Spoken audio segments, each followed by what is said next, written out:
Hello guys, welcome to Phoenix What If. So in this video, we will see what if Naruto tamed the destroyer Milim Nava and made her his wife. If you enjoy these kinds of stories, don't forget to show us some love by hitting the like button and subscribing to the channel. Your support means the world to us. Now, let's start the story. Chapter 1. The dragon's tantrum and the fox's calm. The air in the Hokage's office was thick with the scent of old paper and the lingering ghost of cigarette smoke, a phantom of the third's long-past tenure. 2 years had passed since the war, 2 years of frantic rebuilding and fragile peace. The world was scarred but healing, much like the man who sat across from the sixth Hokage. Naruto Uzumaki was no longer the loud, boisterous teenager who had once painted insults on the Hokage monument. The vibrant orange of his youth had been replaced by a more practical, flak jacket over black uniform, though a swirl of the Uzumaki spiral remained proudly on his sleeve. The childish roundness of his face had given way to sharper angles, and a quiet confidence had settled in his deep blue eyes. It wasn't arrogance, but the earned calm of a man who had stared into the eyes of a goddess and refused to blink. He listened, one hand resting on his knee, as Kakashi Hatake leaned back in the Hokage's chair, the very picture of long-suffering authority. The mask still covered his face, but the weariness was plain in the slump of his shoulders and the single, visible eye. "Another one?" Naruto asked, his voice a low, even baritone that held none of his former youthful shrillness. Kakashi sighed, pushing a scroll across the polished wooden desk. "The third this month. Same signature. A spatial distortion, but not like Kamui or anything the fourth ever developed. It's messy." Naruto picked up the scroll, his fingers tracing the meticulously drawn map of the Land of Fire. A red circle was inked deep in the unraveled forest, a place so named for its chaotic, ever-shifting geography, a relic of some forgotten cataclysm. Messy how? It rips a hole in space for a few seconds, then snaps shut. The energy it leaves behind isn't chakra. Not natural energy, either. My sensory teams get migraines just trying to get a lock on it. Umbu squad sent to investigate found nothing but splintered trees and an unnerving silence where there should be animals. Kakashi leaned forward, his eye narrowing. Ordinarily, I'd send a full team. But whatever this is, it's skittish. The more people that approach, the less likely it is to appear. You, on the other hand, you're the best sensor we have, and a one-man army besides. Go in quiet. See what you can see. Do not engage unless absolutely necessary." Naruto nodded, absorbing the information. He could feel Kurama stirring within him, a vast and ancient consciousness waking from a lazy nap. A hole in the world. Sounds like a nuisance, the Nine-Tails grumbled, his voice a familiar earthquake in Naruto's mind. Probably just some lost summon trying to find its way home. Maybe, Naruto thought back, rolling up the scroll. But Kakashi doesn't get this look over a lost summon. "I'll leave within the hour," Naruto said, standing up. He gave the Hokage a small, reassuring smile. "Don't worry. I'll be careful." Kakashi's visible eye curved into a crescent. "Oh, I'm not worried about you, Naruto. I'm worried about whatever's foolish enough to pick a fight with you. Try not to level the whole forest." A chuckle rumbled in Naruto's chest. "I'll do my best." He turned and walked out, his footsteps silent on the floorboards. The Naruto of old would have hooped, boasted, and run off without a second thought. This Naruto moved with a quiet purpose that turned heads in the hallway. Jonin and Chunin alike stopped and offered respectful nods, which he returned with a dip of his head. He was a hero, a legend, but in these quiet moments, he was just a shinobi on a mission. A deep-seated loneliness sometimes pricked at him in these moments. The silence after the cheering had faded. He had saved the world, achieved his dream of being acknowledged. But the path to the Hokage's seat was proving to be a long and surprisingly solitary one. The unraveled forest lived up to its name. The trees grew at impossible angles, their roots twisting above ground like gnarled knuckles. The air was heavy and damp, and the silence was so profound it felt like a physical pressure. Naruto moved through the oppressive quiet like a ghost, his senses extended, tasting the world around him. He wore his sage mode like a second skin now. The orange pigmentation around his eyes was a familiar mask, and the flow of natural energy was as easy as breathing. It painted the world in a vivid tapestry of life force. He could feel the slow, deep sleep of a bear in its den a mile away, the frantic scuttling of a beetle under a leaf at his feet, the lazy pulse of chakra in the very trees. And then he felt it. It wasn't a pulse. It was a tear. A discordant screech in the symphony of the world. There, Kurama rumbled, his own senses locking onto the disturbance. Due north. It feels wrong. Like scraping a fork on a plate. Naruto's feet didn't make a sound as he picked up his pace, leaping from one warped branch to another. The feeling grew stronger, a nauseating vibration in the air that made the hairs on his arms stand up. It wasn't malevolent, not exactly. It was just chaotic. Alien. He came to a stop in a clearing where the wrongness was most potent. The air itself seemed to shimmer, like heat haze on a summer road. A low hum vibrated up through the soles of his sandals. He knelt, placing a hand on the mossy ground. The vibration was getting stronger, the hum rising in pitch. Suddenly, a point in the center of the clearing no bigger than his fist began to glow with a violent purple light. The light expanded, not like an explosion, but like an unzipping of reality. The fabric of the world tore open with a sound that was both a high-pitched whine and a deep, guttural rip. The hole widened to the size of a house, and through it, Naruto saw not another part of the forest, but a swirling vortex of impossible colors and screaming light. A gravitational force erupted from the rift, yanking at him with incredible power. Trees were torn from the ground, roots and all, and sucked into the maw. Naruto dug his fingers into the earth, channeling chakra to his feet to anchor himself. The pull was immense, stronger than any Shinra tensei he had ever faced. The ground beneath him cracked and broke away, and with a final, violent lurch, he lost his purchase. The world dissolved into a kaleidoscope of agonizing light and sound. He was tumbling end over end, his sage mode senses screaming with a million conflicting signals. He had a disorienting sensation of being turned inside out and squeezed through a keyhole.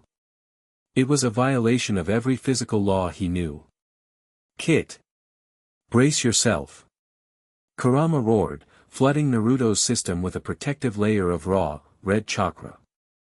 The chaotic journey lasted only a few seconds, but it felt like an eternity. Then, just as suddenly as it began, it ended. He was spat out of the vortex, crashing onto hard, cracked earth with enough force to leave a shallow crater. He was on his feet in an instant, his body automatically falling into a defensive crouch. The protective shroud of Kurama's chakra receded, and his senses, no longer assaulted, recalibrated to the new environment. The sky was a strange, bruised twilight, with two moons, one a brilliant silver, the other a faint, sickly green, hanging in the heavens. The air was thin and smelled of ozone and dust. He was in a vast, desolate wasteland of black rock and craters, stretching as far as the eye could see. Jagged mountains, their peaks sheared off as if by a giant blade, ringed the horizon. There was no life here. No trees, no grass, no animals. Just rock, dust, and a profound, unnerving silence. Then the silence was broken. Boom! A shockwave ripped through the air, and one of the distant, sheared off.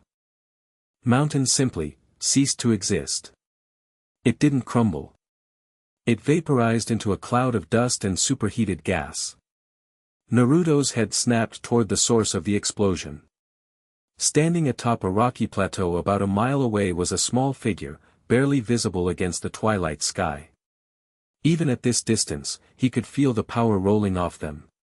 It was a cataclysmic, overwhelming presence, an ocean of energy so vast it made a tailed beast feel like a puddle. It was the same chaotic energy from the rift, but magnified 1,000-fold.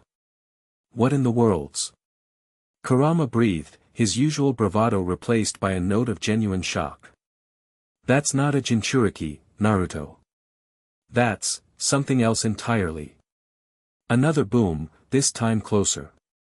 A beam of pure, shimmering pink energy, thick as a river, lanced out from the figure and impacted the ground half a mile from Naruto.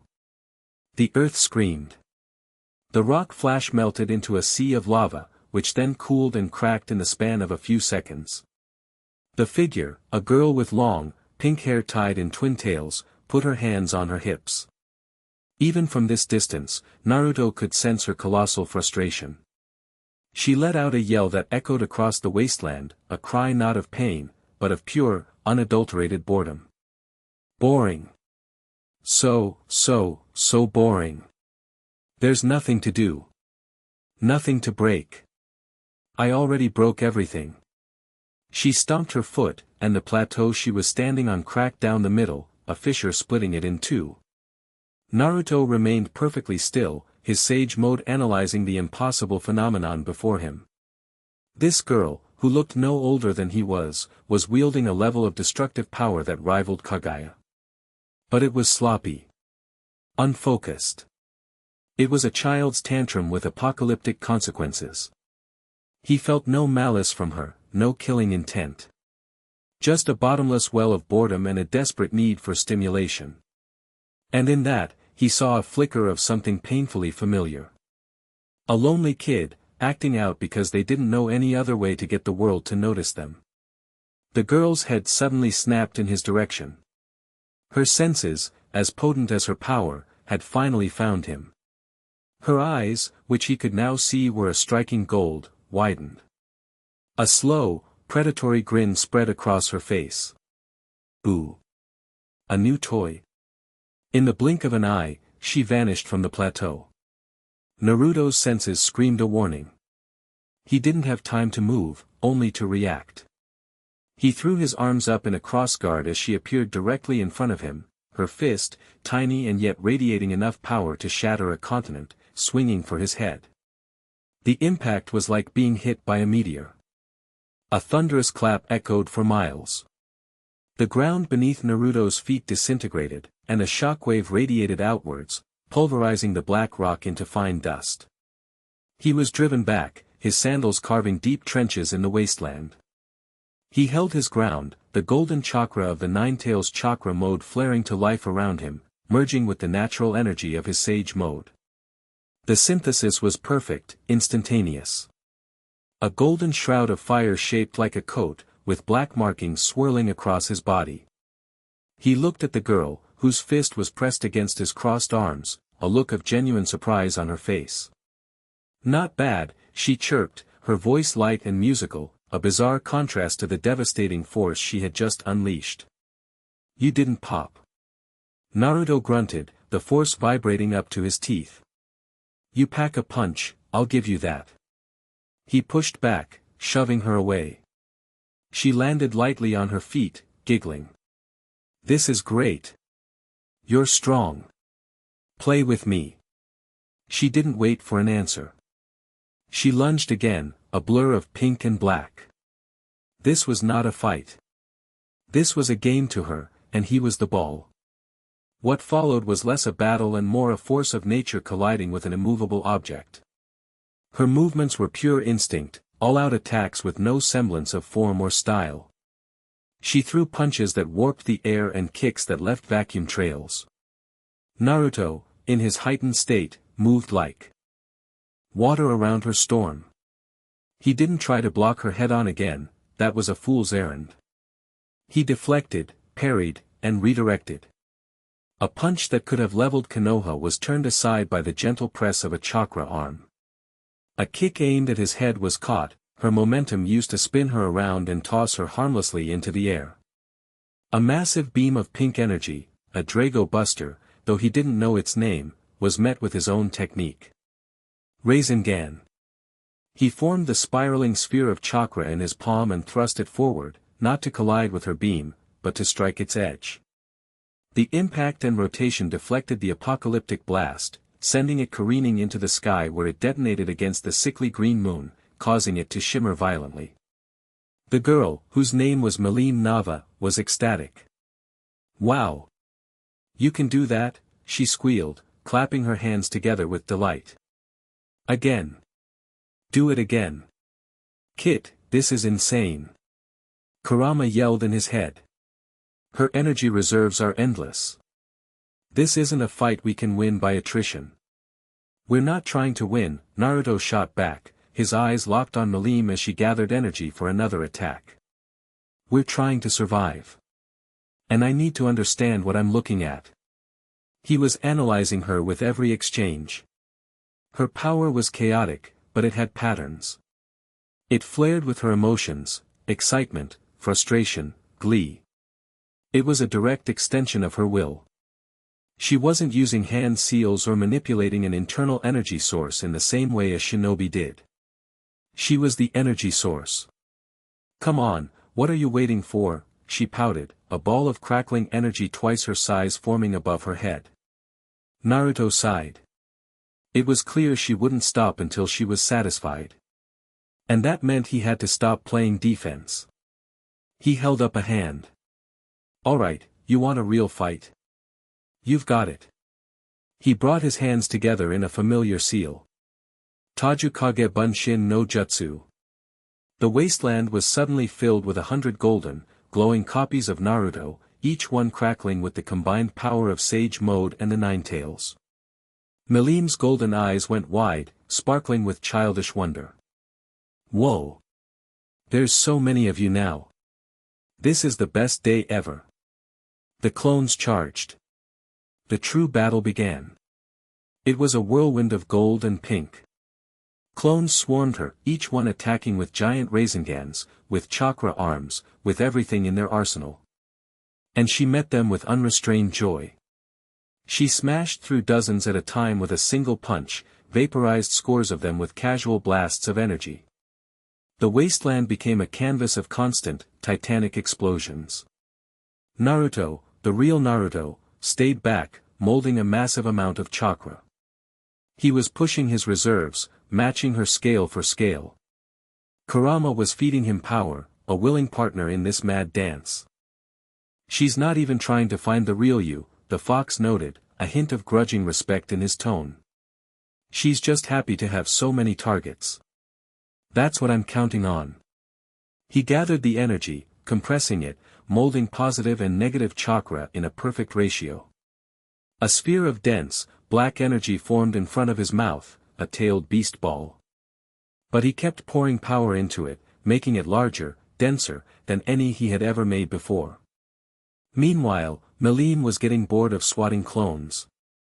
"Okay, my turn for a big one," she announced to the sky. She held her hands out, and a terrifying amount of starlight-like energy gathered between them. The pink light intensified, swirling into a vortex of pure destructive force.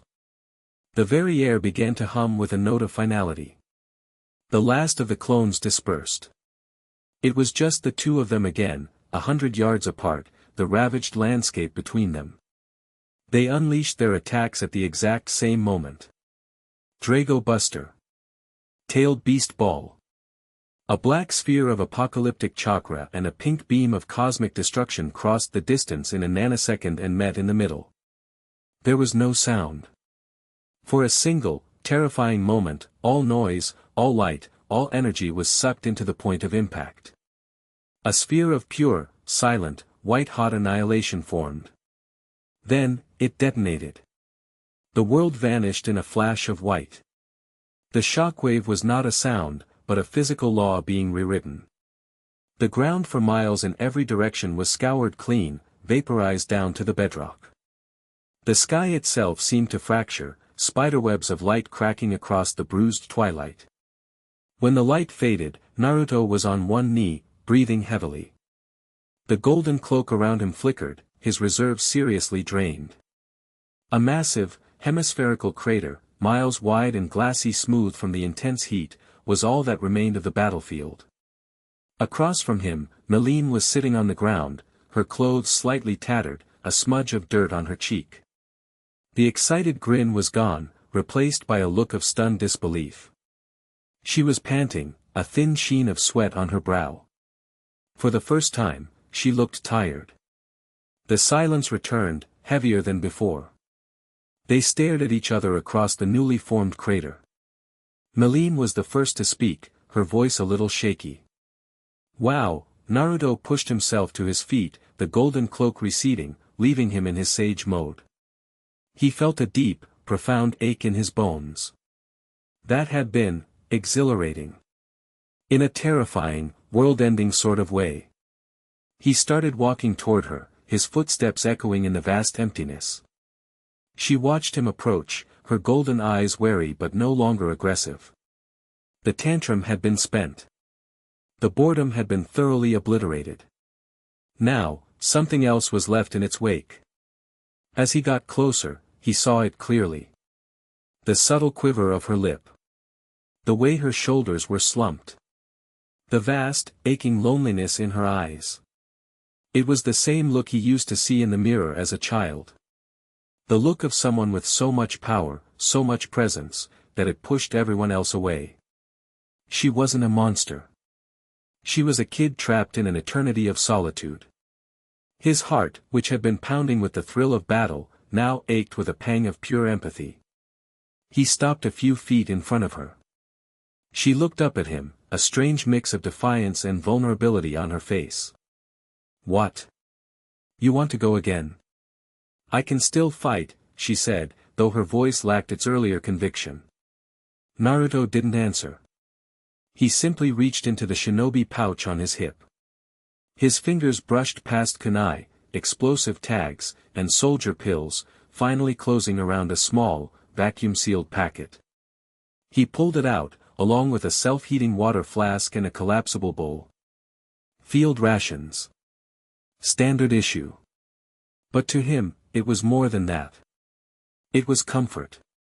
It was a connection to home. Milim watched him, utterly confused, as he knelt down. He worked with a practiced efficiency that spoke of years on the road. He activated the flask, and steam began to pour from its spout. He tore open the packet and tipped the block of dried noodles and powdered seasoning into the bowl. He added a few other things from smaller packets, dehydrated narutomaki, menma, and a small piece of chashu pork, preserved in oil. The hiss of the boiling water hitting the dry ingredients filled the silence. He covered the bowl, letting it sit. The aroma began to rise, a rich, savory scent of pork broth and miso that was so utterly out of place in this sterile, broken world. It was the smell of the Ichiraka ramen bar. The smell of home. The smell of Irika-sensei's kindness. After a minute, he took the lid off. Steam billowed up, carrying the heavenly scent with it. He gave it a quick stir with a pair of disposable chopsticks, the rehydrated noodles now soft and inviting. He looked at Milim, who was staring at the bowl with wide, unblinking eyes. She had never smelled anything like it. Food for her was usually raw, hunted, or magically conjured sustenance. This was different. It smelled of care. Naruto held the bowl out to her. You look hungry, he said, his voice gentle. Milim blinked. She looked from the bowl to his face, then back to the bowl. Her mind, which operated on cosmic scales of power and destruction, could not process this simple gesture. No one had ever offered her food like this. They gave her tributes out of fear, offerings to appease her. No one had ever just shared their meal. Hesitantly, she took the bowl. It was warm in her hands. She looked down at the swirling broth, the noodles, the little pink and white fish cake that, strangely, looked like the spirals on his uniform. What is it? She asked, her voice barely a whisper. Ramen, Naruto said, a soft smile on his face. It's the best food in the world. She picked up the chopsticks, fumbling with them awkwardly before just deciding to use them like a scoop. She brought the noodles to her lips, her expression a mixture of suspicion and intense curiosity. She took a tentative bite. And her world exploded for the second time that day. It wasn't an explosion of power and force, but of flavor. The rich, salty broth. The savory chew of the pork. The satisfying texture of the noodles. It was warmth. It was comfort. It was delicious. Absolutely, unequivocally, the most delicious thing she had ever tasted in her millennia-long existence. Her golden eyes went wide, and stars seemed to explode in them. She took another bite, faster this time. And another. She started slurping the noodles down with a gusto that would have made Tucci proud. She didn't stop until the bowl was empty, and then she lifted it to her lips and drank every last drop of the broth. She lowered the empty bowl, a bit of broth dripping from her chin. She looked at Naruto, her eyes shining with unshed tears. The loneliness was still there, but now it was joined by a powerful, overwhelming new emotion. Gratitude. It was, she started, her voice thick with emotion, it was good. Naruto's smile widened. He reached out and gently wiped the drop of broth from her chin with his thumb. Her breath hitched at the casual, gentle touch. "I'm Naruto Uzumaki," he said. "What's your name?" She stared at him, at this strange, powerful, kind boy who had fought her to a standstill and then shared his dinner with her. He wasn't afraid of her. He didn't want anything from her. He had looked at her, the destroyer, the most feared being in the world, and seen someone who was hungry. A slow, genuine smile, perhaps the first in centuries, spread across her face. It transformed her. The petulant godchild vanished, replaced by a girl shining with newfound joy. "I'm Milim," she said. "Milim Nava." Far away, in a place that was not a place, a consciousness that was not a consciousness registered the events. // dimensional breach detected, type 4, spatial tear. // origin, reality, 73b, elemental nations. // terminus, reality, 12c, cardinal world. // cause, unknown energy flux. NON hostile. // energy signature anomaly detected. // signature alpha, chakra sage / Jinchuriki Kyubi hybrid.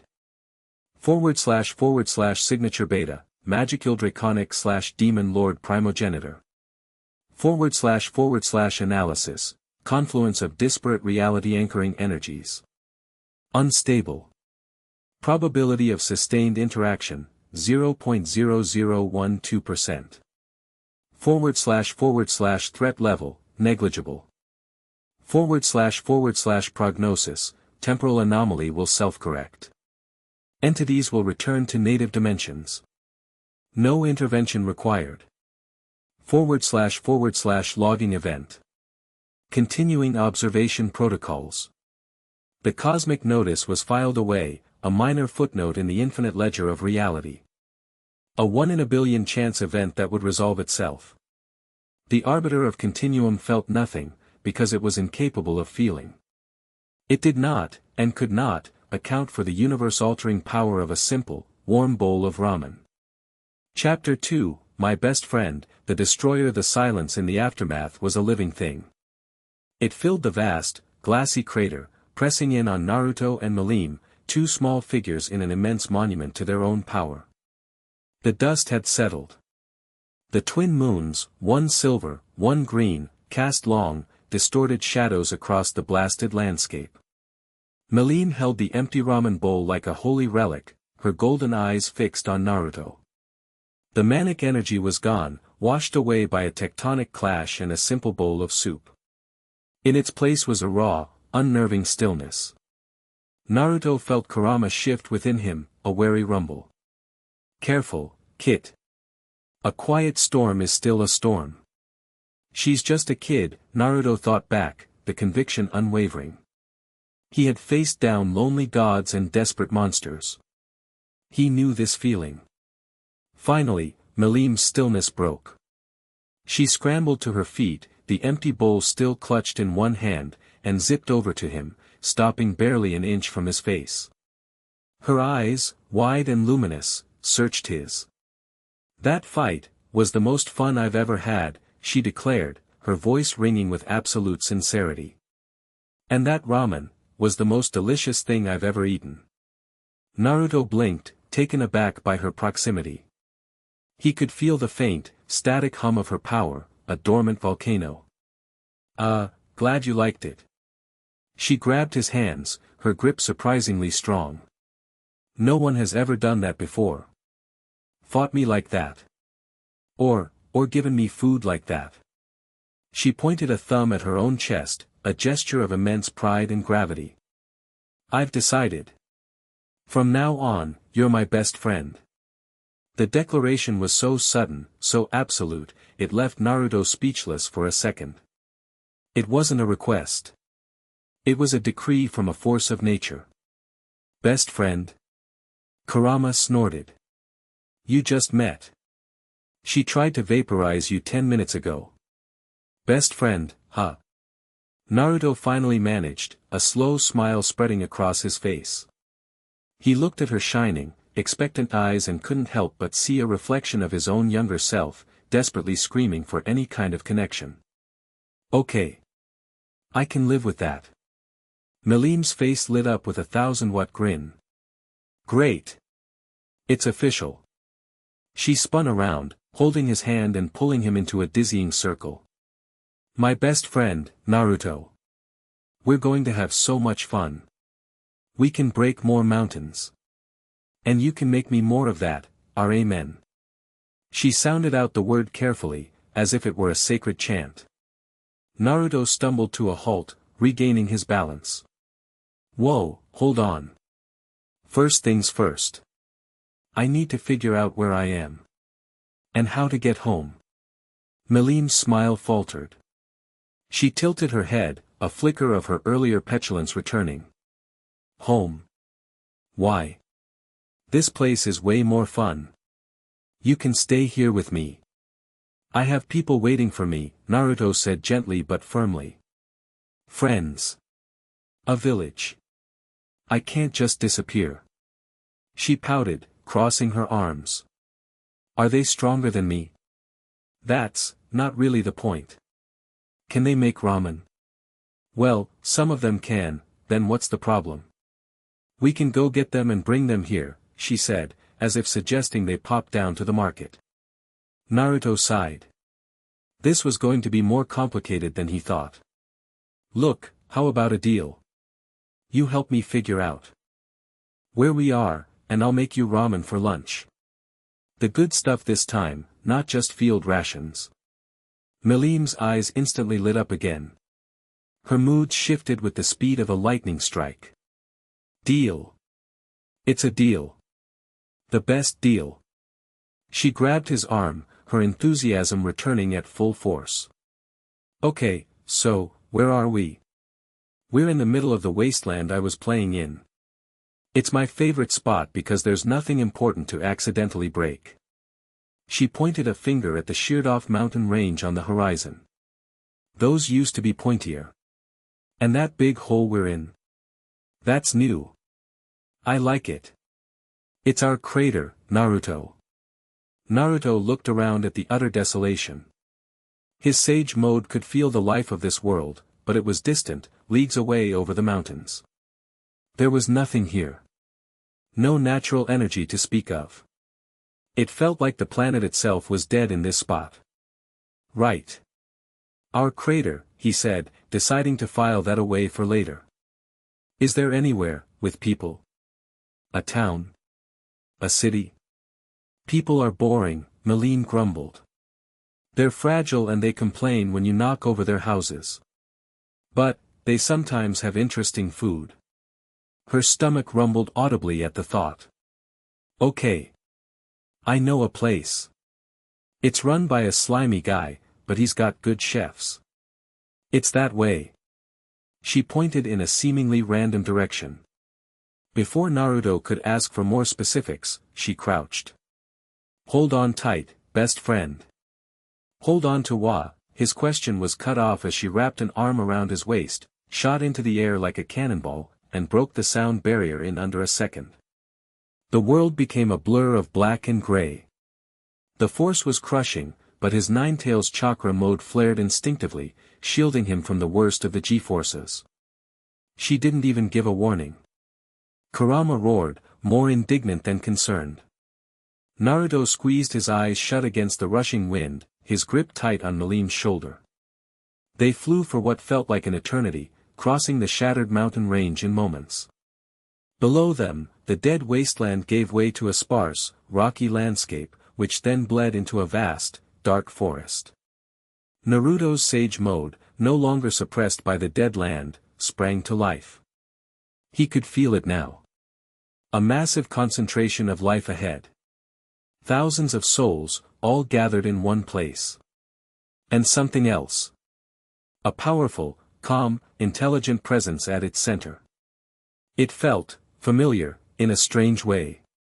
Like a distant cousin to his own sage energy. There. Milim yelled over the wind, pointing down. Below them, nestled in a huge clearing in the great forest of Jura, was a city. It wasn't a city like Konoha, built over generations. This one looked new, constructed with a strange mix of architectural styles, sturdy dwarven-looking buildings, elegant elven-style woodwork, and simple but effective goblin huts, all arranged in a neat, orderly grid. A river flowed through it, and the whole settlement buzzed with a sense of productive, peaceful energy. Milim began to descend, aiming for the very center of the city like a meteor. Wait, Milim, maybe we shouldn't just. Too late. They landed in the central plaza with a ground-shaking thump that cracked the flagstones. Not an explosion, just a sudden, emphatic arrival. Every head in the plaza snapped toward them. Goblins, orcs, lizard men, and a host of other creatures Naruto didn't recognize stared, their eyes wide with shock and terror. The bustling morning market fell dead silent. Then, a collective gasp went through the crowd as they recognized the girl with pink twin tails. Lady Milim, a goblin merchant squeaked, dropping a crate of vegetables. Panic began to ripple through the crowd. This was not the welcome of a beloved guest. This was the terror of peasants seeing a dragon land in their village square. Several figures moved with incredible speed, appearing between Naruto and Milim and the terrified citizens. The one in the lead was a tall, handsome Kijin with crimson hair and a pair of black horns. He wore fine samurai-like robes and carried 2 katanas at his hip. His face was a mask of grim resolve, but Naruto could sense the frantic beat of his heart. Lady Milim, the Kijin, Benimaru, said, his voice tight with tension. This is an unexpected visit.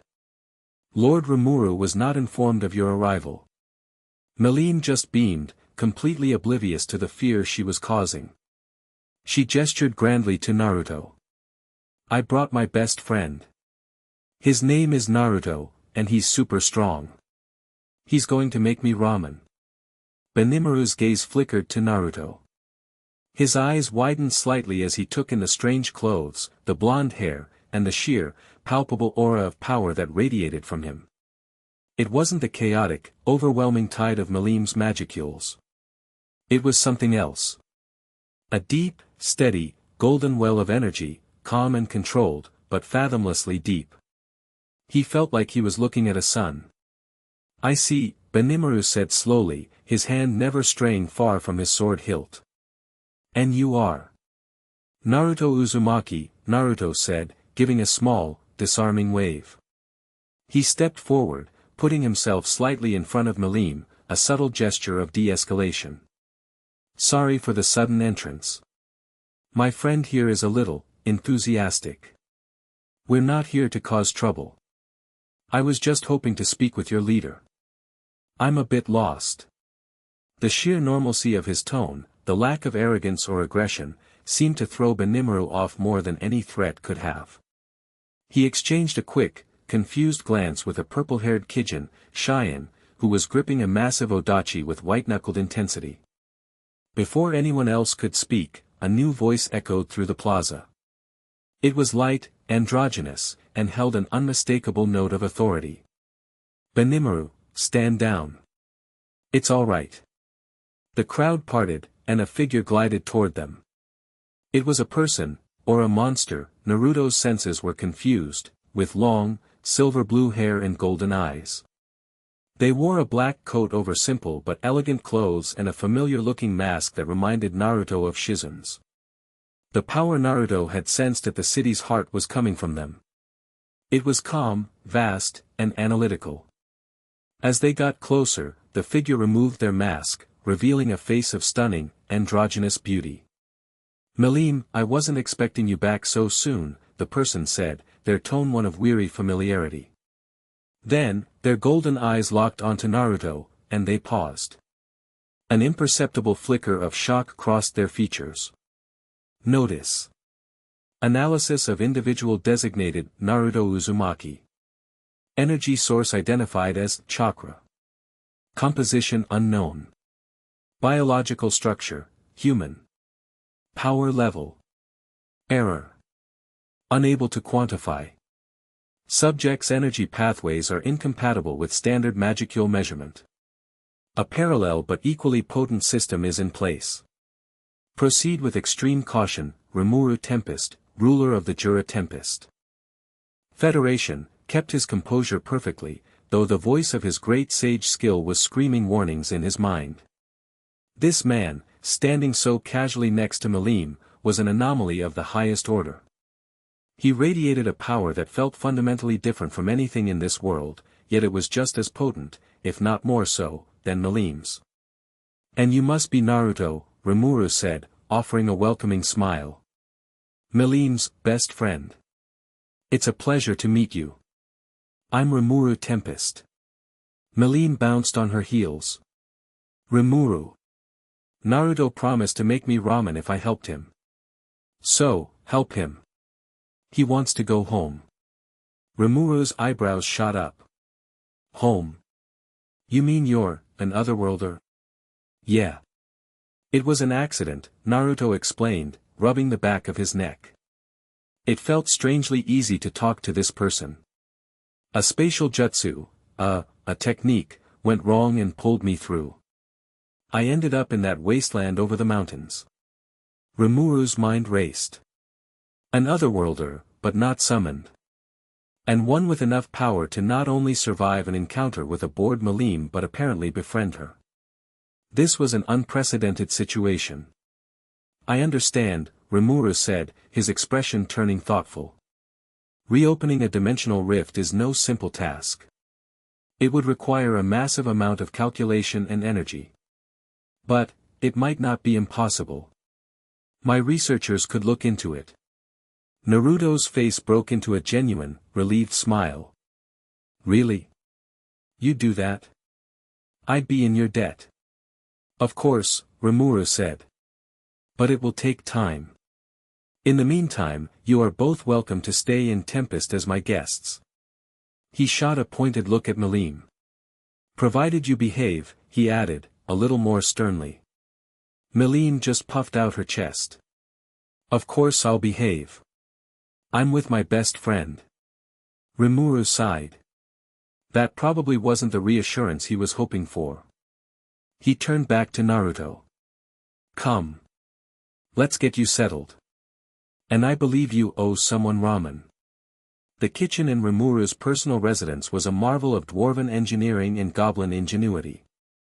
Naruto, having been given a tour and a fresh change of clothes, found himself surrounded by ingredients he had only dreamed of.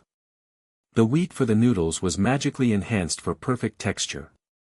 The pork was from a forest boar, a monster whose meat was legendary for its flavor. The miso, the soy sauce, the vegetables, everything was of a quality that would make Tucci weep with joy. Milim sat at a large wooden table, swinging her legs and watching his every move with an eagle's focus. Rimuru sat with her, nursing a cup of tea, his expression one of intense, guarded curiosity. Naruto moved with the fluid grace of a master chef. He kneaded the dough for the noodles, his chakra subtly enhancing the process, creating a perfect elasticity. He prepared the broth from scratch, a rich tonkatsu base that simmered with a heavenly aroma. Each slice of chashu was perfectly thin, each egg boiled to the precise moment of jammy-yolked perfection. It was more than cooking. It was a ritual. A way of showing gratitude. A piece of his own world, recreated here. Finally, he presented two massive, steaming bowls. One for Milim, one for Rimuru. Milim dug in with the same unrestrained gusto as before, her delighted slurps echoing through the room. Rimuru, however, was more reserved. He picked up his chopsticks, admired the composition of the bowl, and took a delicate sip of the broth. His golden eyes widened. He took a bite of the noodles. His composure, the carefully constructed mask of a wise and benevolent leader, completely shattered. "This is incredible," he breathed, his voice filled with reverence. He looked at Naruto, a newfound respect dawning in his eyes. This was not just food. It was art. It was a piece of a culture he himself had left behind. For the next hour, they ate, and Naruto talked. Prompted by Rimuru's gentle questions, he spoke of his home. He didn't give away state secrets, but he described Konoha, the feeling of community. The faces on the Hokage monument. He talked about his Team 7, the brilliant, stoic rival he considered a brother, the brilliant, kind-hearted Kunoichi who was like his sister, and the lazy, wisecracking teacher who had shaped them all. Milim listened, half distracted by her ramen, but she was absorbing it. Concepts like team, village, and rival were alien to her. Her existence had been one of singular, absolute power. People were either subjects to be ruled, enemies to be crushed, or toys to be played with. The idea of equals, of comrades who fought alongside you, who you would die for, it was a revelation. When Naruto mentioned Sasuke, the brother he had fought so hard to bring back from the darkness, Milim paused, her chopsticks hovering over her bowl. "So, you fought your friend?" she asked. "More times than I can count," Naruto admitted, a sad smile touching his lips. "But he was worth fighting for. He was precious to me." "Precious," Milim repeated the word, tasting it. It was a new and fascinating concept. After the meal, Rimuru, true to his word, summoned Vesta, his head researcher. The former dwarven minister was ecstatic at the prospect of a new scientific challenge, and he and Naruto spent an hour discussing spatial mechanics, chakra, and magicules. It was quickly apparent that the energy that had brought Naruto here was gone, and creating a stable gate back would require understanding the fundamental physics of both worlds. It was a monumental task. Weeks? Months, maybe? Naruto asked, after Vesta had left with reams of notes and a frantic, excited energy. "At least," Rimuru confirmed. "I'm sorry. We'll do everything we can."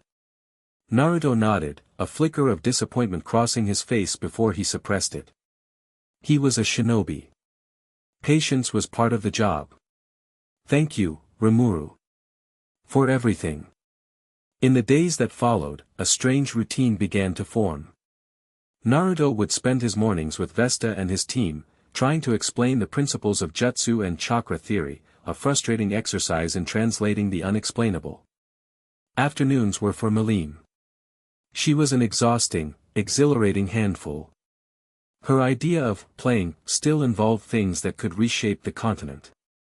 But Naruto, with a patience he never knew he possessed, began to teach her a new game, control. He took her to the training fields outside the city. He held up a single leaf. "Okay, new game," he said. "The goal isn't to blow up the mountain behind me. The goal is to hit just this leaf. With a tiny bit of power. Nothing more, nothing less." Milim pouted. "That's dumb. It's more fun to blow up the mountain." "But it's not a challenge for you, is it?" Naruto countered, a sly grin on his face. "Blowing up mountains is easy for the great Milim Nava. But this? Hitting just one leaf? This is hard. I bet you can't do it." Milim's eyes narrowed. The taunt was expertly aimed at her pride. "What? Of course I can. I can do anything." She held out a finger, and a bead of pink energy, crackling with barely contained power, formed at the tip. She aimed carefully, her brow furrowed in concentration. She fired. The resulting explosion gouged a 30-foot trench in the ground and vaporized half the forest behind Naruto, but the leaf, fluttering in the shockwave, was untouched.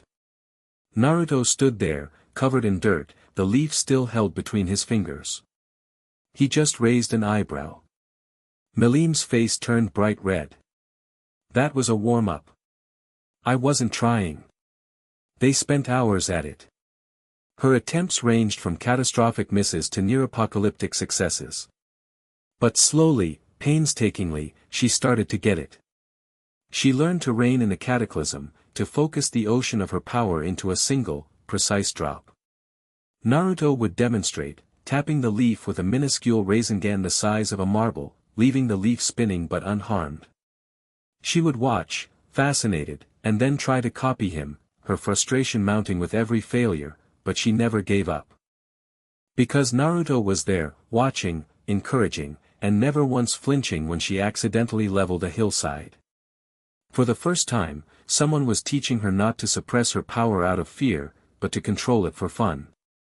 One evening, as the twin moons rose over Tempest, they sat atop Rimuru's office building, their legs dangling over the edge. The city below was aglow with magical lights, a jewel of civilization in the dark forest. You miss them, don't you? Milim asked quietly, breaking the comfortable silence. Naruto looked at her, surprised. It was the most pensive he had ever seen her. Yeah. I do. Your precious people, she said, trying out the phrase. The rival, and the girl, and the teacher. Sasuke, Sakura, and Kakashi-sensei, Naruto supplied their names. And lots of others. Shikamaru, Hinata, Iruka-sensei. My whole world is there. He found himself telling her about them, not just as teammates, but as people. He described Sakura's fierce temper and her even fiercer loyalty, her incredible skill as a medic nin. He talked about Sasuke's painful past, the burden he carried, and the quiet, unbreakable bond they shared, forged in fire and blood. He spoke of his village, the home that had once scorned him and now revered him, and the weight of that expectation. Milim listened without interrupting, her golden eyes reflecting the lights of the city. She didn't understand everything, but she understood the emotion behind his words.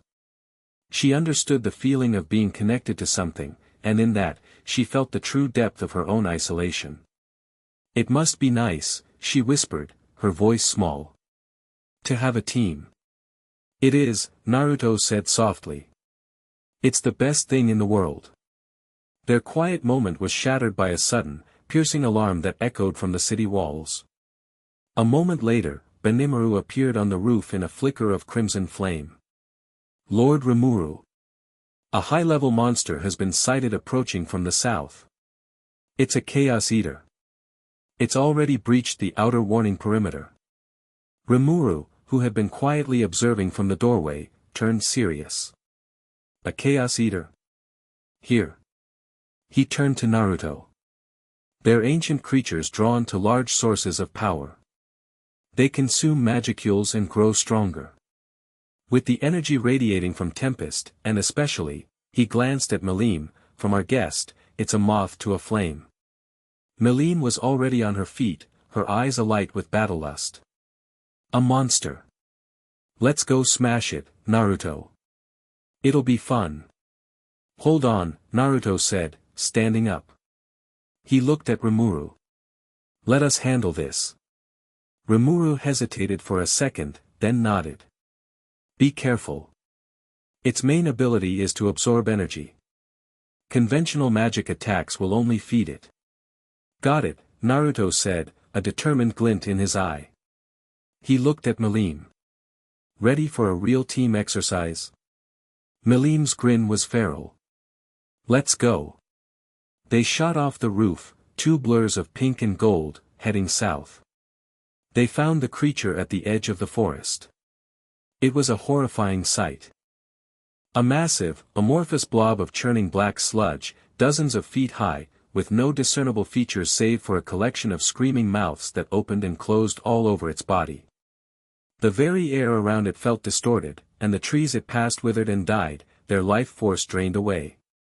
Ugh, it's ugly. Milim declared. My turn first. She didn't wait for a plan. She reared back and threw a punch that carried the force of a battering ram. The punch connected with the creature's body, which simply rippled and absorbed the kinetic energy, a new screaming mouth forming at the point of impact. Milim blinked. Hey! It ate my punch. She threw another, then a barrage of energy blasts. Each one was swallowed by the Chaos Eater, which seemed to swell in size, its guttural screams growing louder. Milim, stop! Naruto yelled, landing beside her. You're just making it stronger. Rimuru said it absorbs energy. But my attacks are the strongest, she whined, frustrated. Strongest doesn't mean best. We have to be smarter. Naruto activated his full Ninetales Sage mode, the golden cloak flaring to life. It's absorbing the energy, but it has to process it. We need to overwhelm it. Not with one big hit, but with 1,000 small ones, all at once. He brought his hands together. Tajukage Bunshin no Jutsu. 100 golden Narutos flooded the clearing. Alright. Rasengan Barrage. Don't let it rest for a second. The clones charged, each one forming a spiraling sphere of chakra. They swarmed the Chaos Eater, striking it from every conceivable angle. The creature writhed, its many mouths screaming as it tried to absorb the relentless assault. It was working.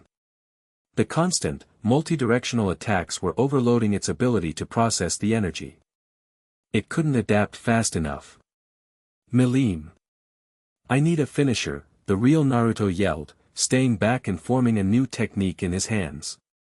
A familiar, four-pointed shuriken of wind-style chakra began to spin, its screeching sound tearing at the air. When I give the signal, I need you to hit its center with everything you've got. But not a beam. A focused blast. As small and as powerful as you can make it. Like we practiced with the leaf. Milim's eyes widened. She understood. This was the ultimate test. Naruto's Rasen Shuriken grew, stabilized by chakra arms. Now. Get ready. The clones all dispersed at once. The Chaos Eater, suddenly free from the barrage, let out a triumphant roar. In that split second of reprieve, Naruto acted. Wind style, Rasen Shuriken. He hurled the spinning vortex of death. It flew across the clearing and slammed into the Chaos Eater. The effect was instantaneous and horrific. Millions of microscopic wind blades invaded the creature at a cellular level, shredding it from the inside out, severing not just its physical form but its spiritual energy pathways. It was an attack it could not absorb. The creature froze, a keening wail coming from all of its mouths. Its form started to destabilize. Now, Milim. Naruto roared. Milim, who had been gathering energy, her body glowing with an intense pink aura, thrust her hands forward. A sphere of energy, no bigger than her fist but so dense it seemed to bend the light around it, shot forward. It was a perfectly controlled Drago Buster, focused to a single point. It struck the Chaos Eater in the exact center of its mass, right where the Rasen Shuriken was still wreaking havoc. For a moment, there was silence. Then, the black sludge imploded, sucked into the point of pink light. The light flared, turned white, and then vanished with a soft pop, leaving nothing behind but the smell of ozone and a deep gouge in the earth. Silence. Naruto stood panting, the golden cloak receding. Milim floated down to the ground, a look of pure, unadulterated triumph on her face. She looked at the destruction, then at Naruto. We did it. Yeah, Naruto breathed, a wide grin spreading across his face. We did. She ran over and, for the second time since they met, threw her arms around him in a hug. This time, it wasn't a possessive grab. It was the celebratory embrace of a teammate. That was amazing. We were amazing. Team Naruto and Milim is the strongest. Naruto laughed, returning the hug. Yeah. Yeah, we are. They stood there for a moment, in the quiet of the forest, partners. Friends. In the void between realities, the Arbiter logged the event. // energy surge detected. Source, Signature Alpha and Signature Beta in combined combat scenario.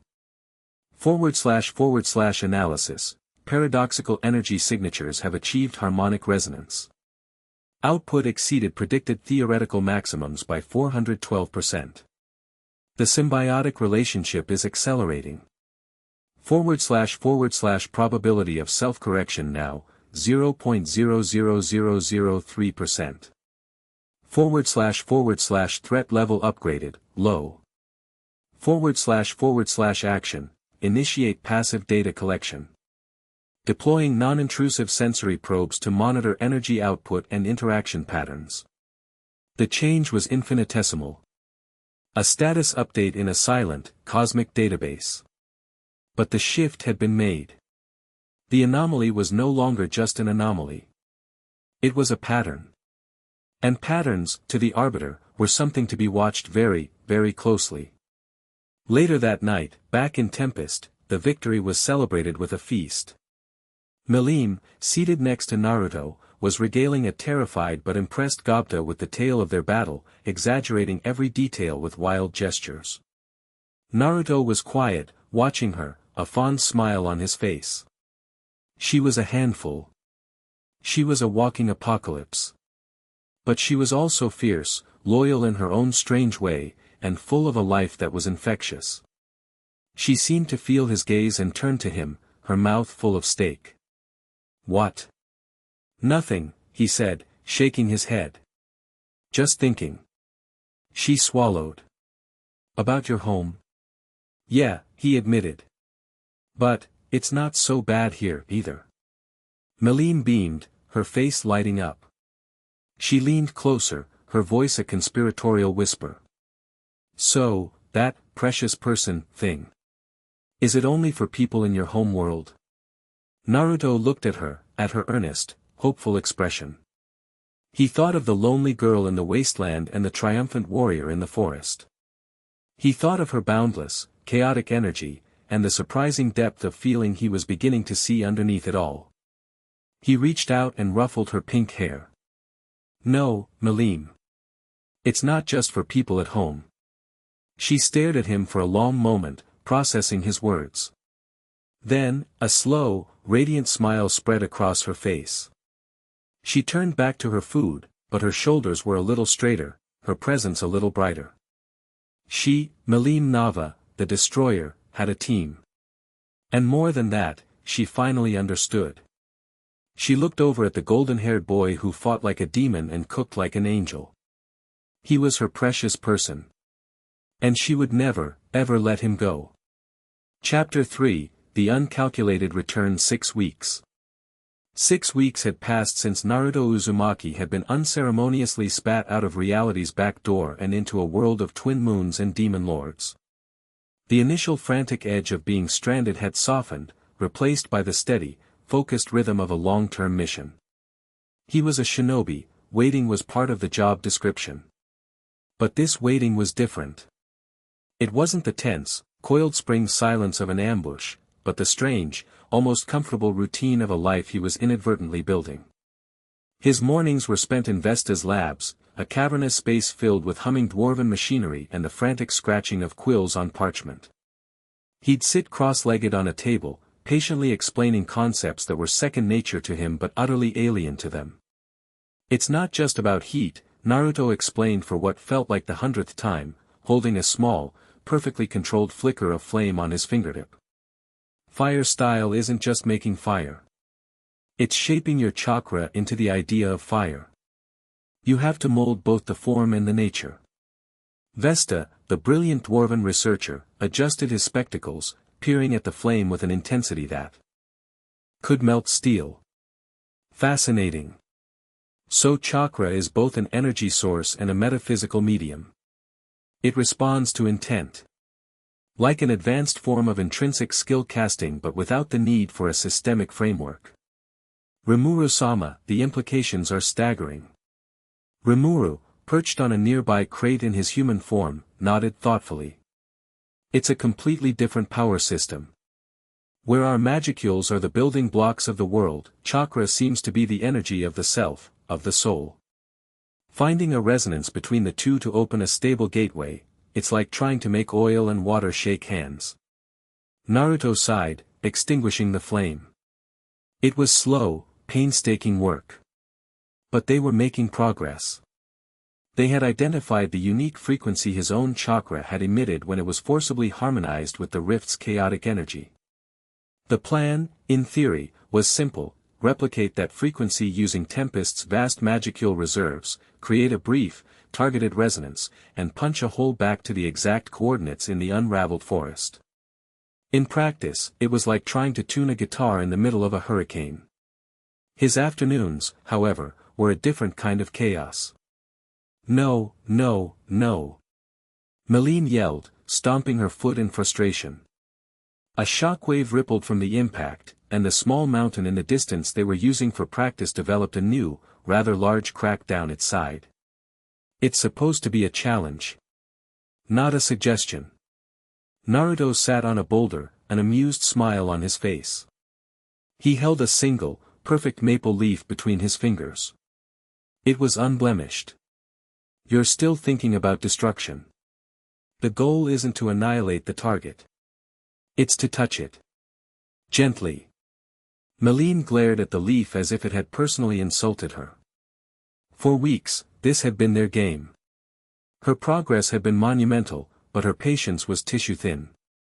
She could now focus her Drago Buster into a beam the width of a pencil, an act of control that would have been unthinkable a month ago. But finesse? Gentleness? That was a foreign language. It's stupid, she pouted, crossing her arms. Why would I ever want to touch something gently with my power? My power is for smashing. Because control is its own kind of strength, Naruto said, his voice calm and even. He tossed the leaf into the air. It fluttered down lazily. He flicked a finger, and a tiny, almost invisible pellet of wind chakra shot out, catching the leaf's edge and sending it into a perfect, dizzying spin before it landed softly in his open palm. See? It's harder to build a house of cards than it is to knock it over. Milim watched, her golden eyes wide. She hated when he was right. She hated it even more that he could do it so effortlessly. She took a deep breath, her cheeks puffing out. She held out her hand, palm up. A tiny, shimmering mote of pink energy, no bigger than a grain of rice, appeared above it. It was wildly unstable, flickering and spitting miniature sparks. She was concentrating so hard her whole body was tense, her tongue stuck out of the corner of her mouth. She tried to guide the mote toward a flower growing by Naruto's feet. It wobbled, drifted, and then fizzled out with a sad little pop a few inches from her hand. She let out a groan of pure agony and flopped onto her back in the grass. I can't do it. It's impossible. My power isn't made for this. Naruto chuckled and lay down in the grass beside her, staring up at the cloudless sky. Nah. You're just not used to it. You've spent thousands of years as a hammer. It's hard to learn how to be a scalpel. They lay there in comfortable silence for a long moment, the only sound the wind rustling through the distant forest. Naruto? Milim asked, her voice soft. Yeah. In your world, do you have a wife?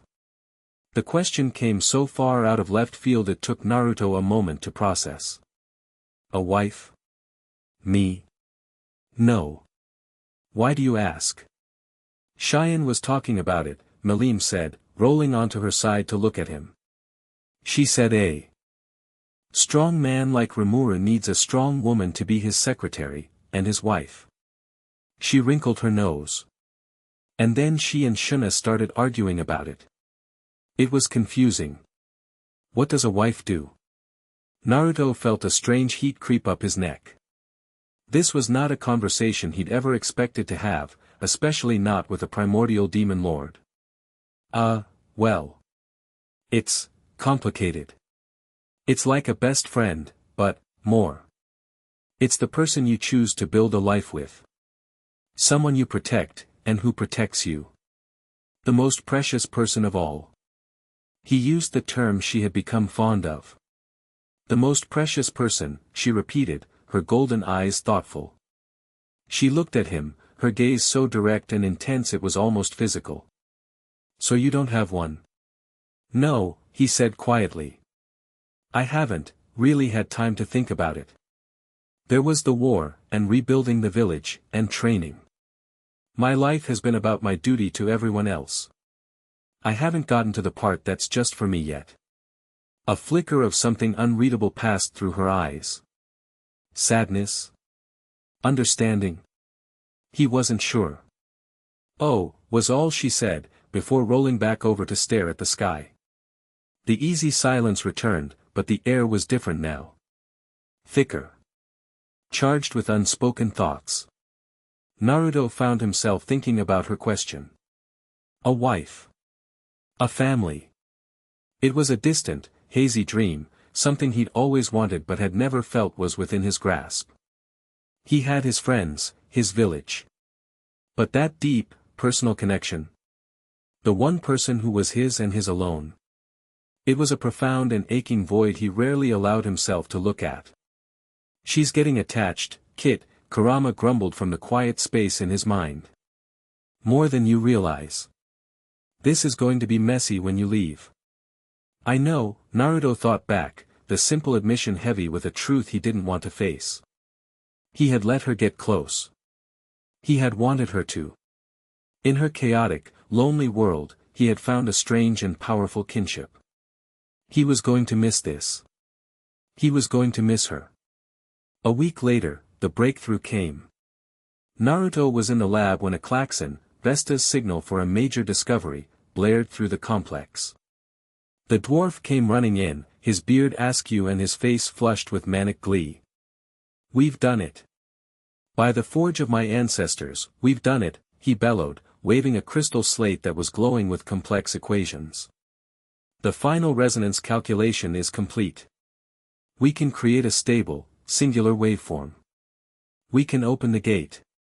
Naruto was on his feet in an instant, his heart pounding. For real? You're sure? Rimuru glided into the room, a look of grim satisfaction on his face. Vesta's math is flawless. We cross-referenced it with great sages' predictive models. It will work, Naruto. A wave of relief so powerful it almost buckled his knees washed over him. He was going home. He could see Kakashi's exasperated eye smile, hear Sakura's lectures, feel the competitive spark of sparring with Sasuke. He was going home. Then, a second wave hit him. Colder. Heavier. He thought of Milim's frustrated pout during training. The sound of her delighted slurps as she devoured ramen. The quiet companionship of sitting atop a roof, watching the twin moons rise. What's the catch? Naruto asked, his voice steady despite the war in his chest. Rimuru's expression softened. It's a brute force solution. We're essentially going to rip a hole in reality for a few seconds.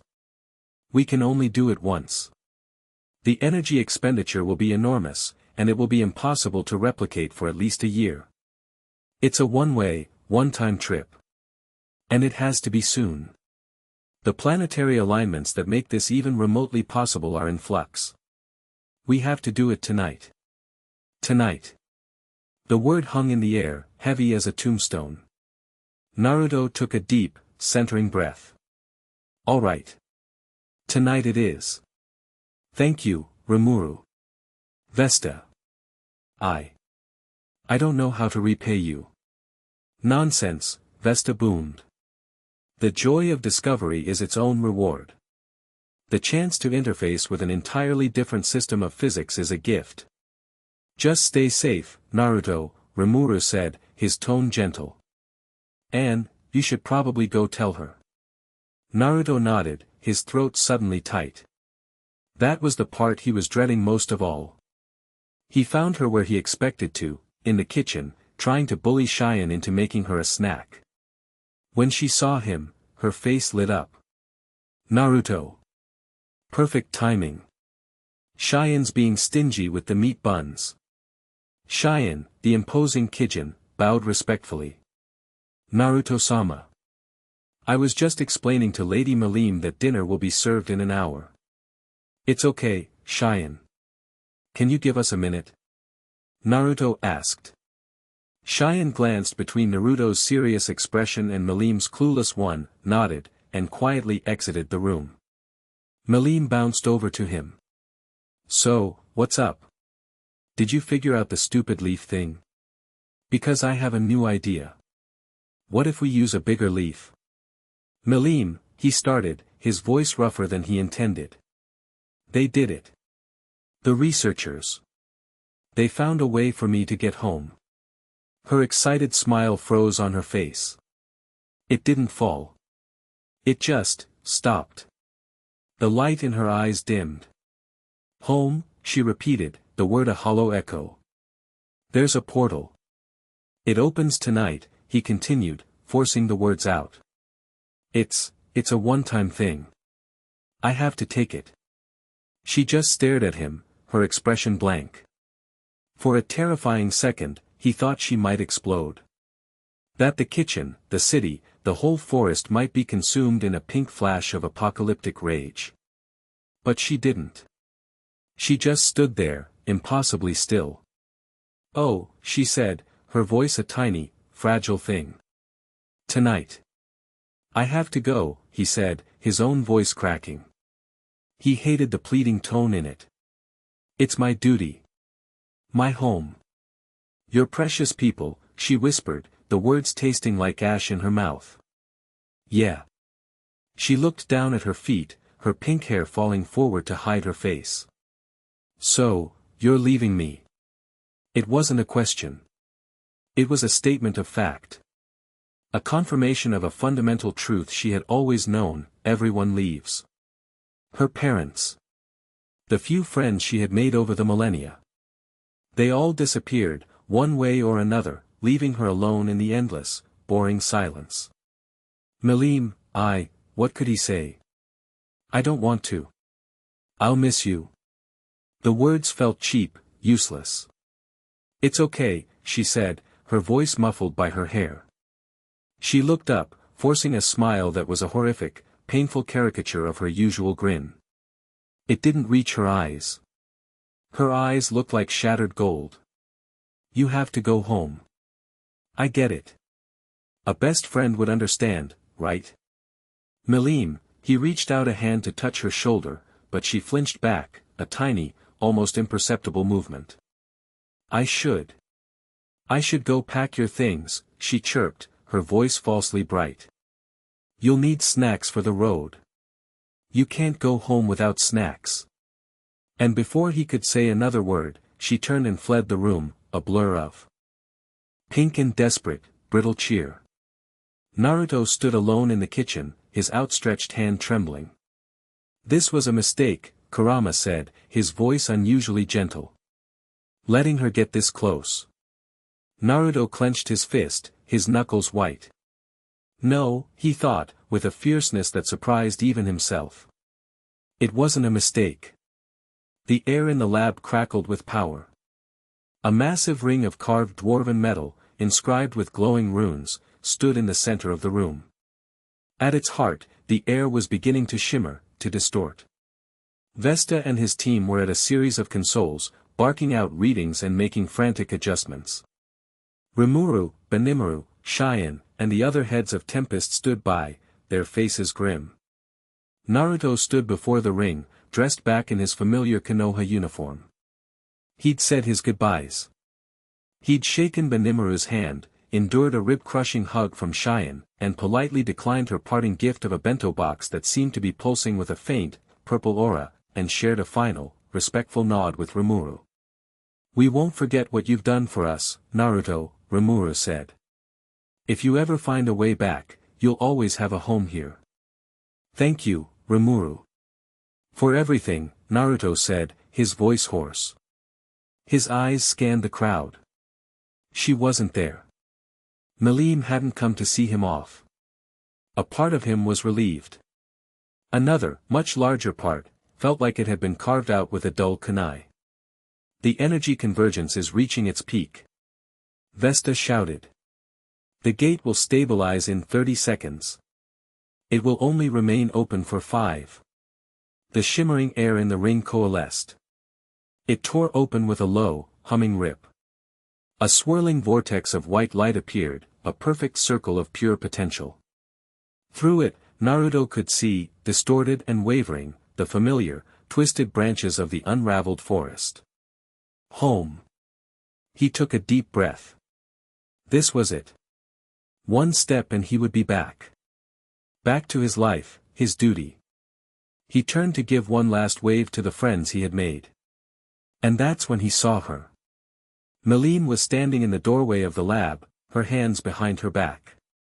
She was trying to smile, but her lip was quivering, and tears were silently streaming down her face. She wasn't making a sound, just crying with the heartbreaking stillness of a child who has accepted a terrible, inevitable pain. Their eyes met across the crackling lab. In that moment, the entire world narrowed to the space between them. The Hokage's office, the cheers of his village, his duty, it all faded into a dull, distant hum. All he could see were her tears. All he could feel was the crushing weight of her loneliness, a loneliness he knew better than anyone. He was about to do to her what the world had done to him his entire childhood, turn his back and walk away. 5 seconds. Vesta yelled. Naruto's heart hammered against his ribs. Go, his mind screamed. It's your only chance. He took a half-step toward the portal. Milim's fragile composure finally shattered. A choked sob escaped her lips. Don't go, she whispered, the words lost in the hum of the portal. Please, don't leave me alone again. He hesitated. 1 second. That's all it took. For Milim, that hesitation was everything. It wasn't the stoic, resolute departure of someone leaving for good. It was a crack in his resolve. An opening.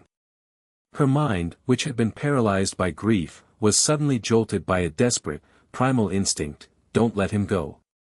Thought ceased. Impulse took over.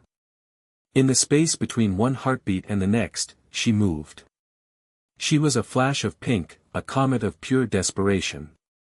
She crossed the lab in a nanosecond, her hand grabbing the front of his flak jacket just as he was turning back to the portal. Milim, wait. There was no waiting. She didn't have a plan. She only had one, all-consuming thought, wherever you go, I'm going with you. She lunged forward, dragging him with her, and threw them both into the vortex of white light. Lady Milim. Benimaru roared. Shut it down. Rimuru screamed. But it was too late. The portal, destabilized by the sudden influx of two massive, warring energy signatures, flared violently. The white light turned a sickly, chaotic purple. A scream of tortured spacetime echoed through the lab, and then the portal collapsed in on itself with a deafening implosion that threw everyone in the room off their feet. The metal ring glowed cherry red for a moment, then went dark. Silence. Naruto and Milim were gone. The journey back was not a clean transition. It was a maelstrom. If the first trip was like being squeezed through a keyhole, this was like being fed into a wood chipper made of light and thunder. The combined, conflicting energies of Naruto's chakra and Milim's magicules fought against the very fabric of the tunnel. Reality groaned and buckled around them. Naruto's world was pain and noise. He instinctively wrapped Milim in a cocoon of Kurama's chakra, shielding her from the worst of the temporal shear, while his own body took the brunt of the abuse. You absolute, insane, reckless. Kurama's roar was cut off by a wave of spatial turbulence that felt like it was tearing Naruto's soul from his body. Then, as suddenly as it began, it was over. They were violently ejected from the rift, tumbling through the air before crashing into the forest floor with the force of a small meteorite. The impact shattered ancient trees, sending splinters the size of spears flying in every direction. They came to a stop in a newly carved crater, a plume of dust and steam rising into the afternoon sky. The silence of the unraveled forest was shattered. Naruto groaned, pushing himself up. Every bone in his body felt like it had been individually struck by lightning. The Nine-Tails chakra was already knitting him back together, but the phantom pain was immense. Milim, who had been shielded by his chakra, was dazed but largely unharmed. She sat up, her eyes wide, looking around at the familiar yet unfamiliar forest. The air was thick, heavy with a kind of energy she'd never felt before. Natural energy. We made it?" she asked, her voice trembling. Naruto staggered to his feet, his senses screaming. The energy signature from their arrival was not subtle. It was a thermonuclear bomb of mixed chakra and magicules detonating on the sensory map of the entire continent. Every sensor-type shinobi from Konoha to Kumo would have felt it. "Yeah, we made it," he grunted, his head pounding. "And now the whole world knows it." As if on cue, the world responded. Flickers of movement in the trees. The glint of porcelain masks. In seconds, they were surrounded. Dozens of kunai drawn, dropped from the canopy, forming a perimeter. Jonin, led by a grim-faced Shino Aburame and Kiba Inuzuka with a snarling Akamaru, materialized on the ground. And then, two figures landed silently in the crater between them and the assembled shinobi. One was tall, with gravity-defying silver hair and a lazy posture that belied the killing intent simmering just beneath the surface. His single visible eye was wide with disbelief. The other was dark-haired, his presence a pool of cold, sharp power. A black cloak covered one arm, and his eyes were a terrifying mismatch, one black, the other a ripple-patterned purple Rinnegan. "Naruto." Kakashi Hatake, the sixth Hokage, breathed, his voice laced with shock. Sasuke Uchiha said nothing. His gaze wasn't on Naruto. It was fixed on Milim. His Sharingan and Rinnegan were seeing something the others could only sense. He wasn't looking at a girl. He was looking at a swirling, endless galaxy of terrifying, alien power contained in a human shell. It was a power that made the Ten Tails feel finite. Naruto held up his hands, a placating gesture. "Kakashi-sensei." "Sasuke." "Everyone, it's okay. Just, let me explain." But Milim wasn't looking at Naruto. She was looking at the circle of masked figures, at the man with the terrifying eyes, at the dozens of weapons all pointed in their direction. She felt their suspicion, their hostility. This was Naruto's home. These were his people. They felt like enemies. They were cornering her. They were trying to take him away from her. The fear of being abandoned, the terror of being alone again, came roaring back, hotter and more powerful than ever. Her possessiveness, the ancient, draconic instinct buried deep in her soul, flared to life. She moved before Naruto could react, stepping in front of him, her small frame a defiant shield. She grabbed his arm, her grip like iron. Her golden eyes, no longer tear-filled but blazing with incandescent rage and fear, locked onto Kakashi and Sasuke. "You're not getting rid of me," she yelled, her voice echoing through the silent forest, laced with a power that made the air vibrate. She gave Naruto's arm a possessive tug, pulling him closer. Her desperate, terrified mind seized on the conversation from the day before, on the one concept that meant permanence, the one thing that meant he could never leave her. She looked at Naruto, then glared back at the assembled shinobi, making her declaration not just to him, but to his entire world. "If you want me to stay," she shouted, her voice ringing with the absolute conviction of a god, "you have to marry me." Deep beneath the streets of Konoha, in a sterile, windowless facility that did not officially exist, a man watched a series of monitors. The room was dark, lit only by the green and red glow of sensory data feeds. The man, Kazuma, was plain. Nondescript brown hair, a face that was instantly forgettable. He wore the simple, functional attire of a clerk, but his eyes were as sharp and cold as polished steel. He was the unseen foundation upon which the new Konoha was being built, the inheritor of Danzo Shimura's will, refined and stripped of its predecessor's emotional fanaticism. One of the monitors, which had been tracking background energy levels, suddenly blared red. A screeching alarm filled the silent room. An operator spun in his chair. Director. A massive energy event. Location, Unraveled Forest, Coordinate 73 Delta. It's off the charts. The scale is, it's larger than the Tentail's initial manifestation. Kazuma didn't flinch. He walked calmly to the monitor, his eyes scanning the data streams. He saw the chaotic, alien signature, but within it, he saw a second, familiar one. Uzumaki Naruto's chakra signature is present, he stated, his voice flat. Yes, sir. But it's entangled with something else. Something we've never seen.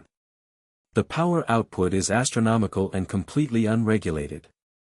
Kazuma watched as new data points appeared, the Hokage, Uchiha Sasuke, and dozens of Jonin and Umbu converging on the site. He watched the energy signature stabilize, the alien one flaring with emotion that the sensors translated as aggression and possessiveness. He was silent for a long, analytical moment. He was not afraid. Fear was an inefficient emotion. This was merely a new variable. A powerful, unknown piece on the board. It is not a tailed beast, he said, more to himself than to the operator. It is sentient, and it is attached to our primary asset. A potential weapon, or an incalculable threat. He straightened up, his decision made. Log the event. Designate the unknown entity Dragon. Begin passive surveillance immediately. I want every available deep cover sensory unit focused on it. Analyze its energy, its speech patterns, its capabilities. Everything. He turned to walk away, his mind already calculating a dozen different contingency plans. And activate Protocol Shursher, he added over his shoulder. It's time to find out just what our hero has brought home. Chapter 4, A Village of Whispers and a Council of Fear. Konoha was a village holding its breath. The news had spread not like wildfire, but like a creeping frost. It started with the sensory corps, whose members had staggered from their posts, clutching their heads and babbling about an energy source that felt like staring into the sun. It moved to the Umbu, who spoke in hushed, unnerved tones of the girl who had stood defiant in a crater, radiating enough power to make the air hum. By nightfall, the whispers had seeped into every tavern, every market stall, every household. Naruto Uzumaki was back. But he had not come alone. The debriefing was not held in the Hokage's office. It was held in the council chamber deep beneath the tower, a place reserved for declarations of war and threats to the village's very existence. The air was cold and stale. Naruto stood in the center of the room, the stone floor cool beneath his sandals. Across the polished table sat Kakashi, his posture radiating a weariness that went bone deep. Beside him, Shikamaru Nara's usual lazy slouch was gone, replaced by a rigid, focused tension, his fingers steepled before him.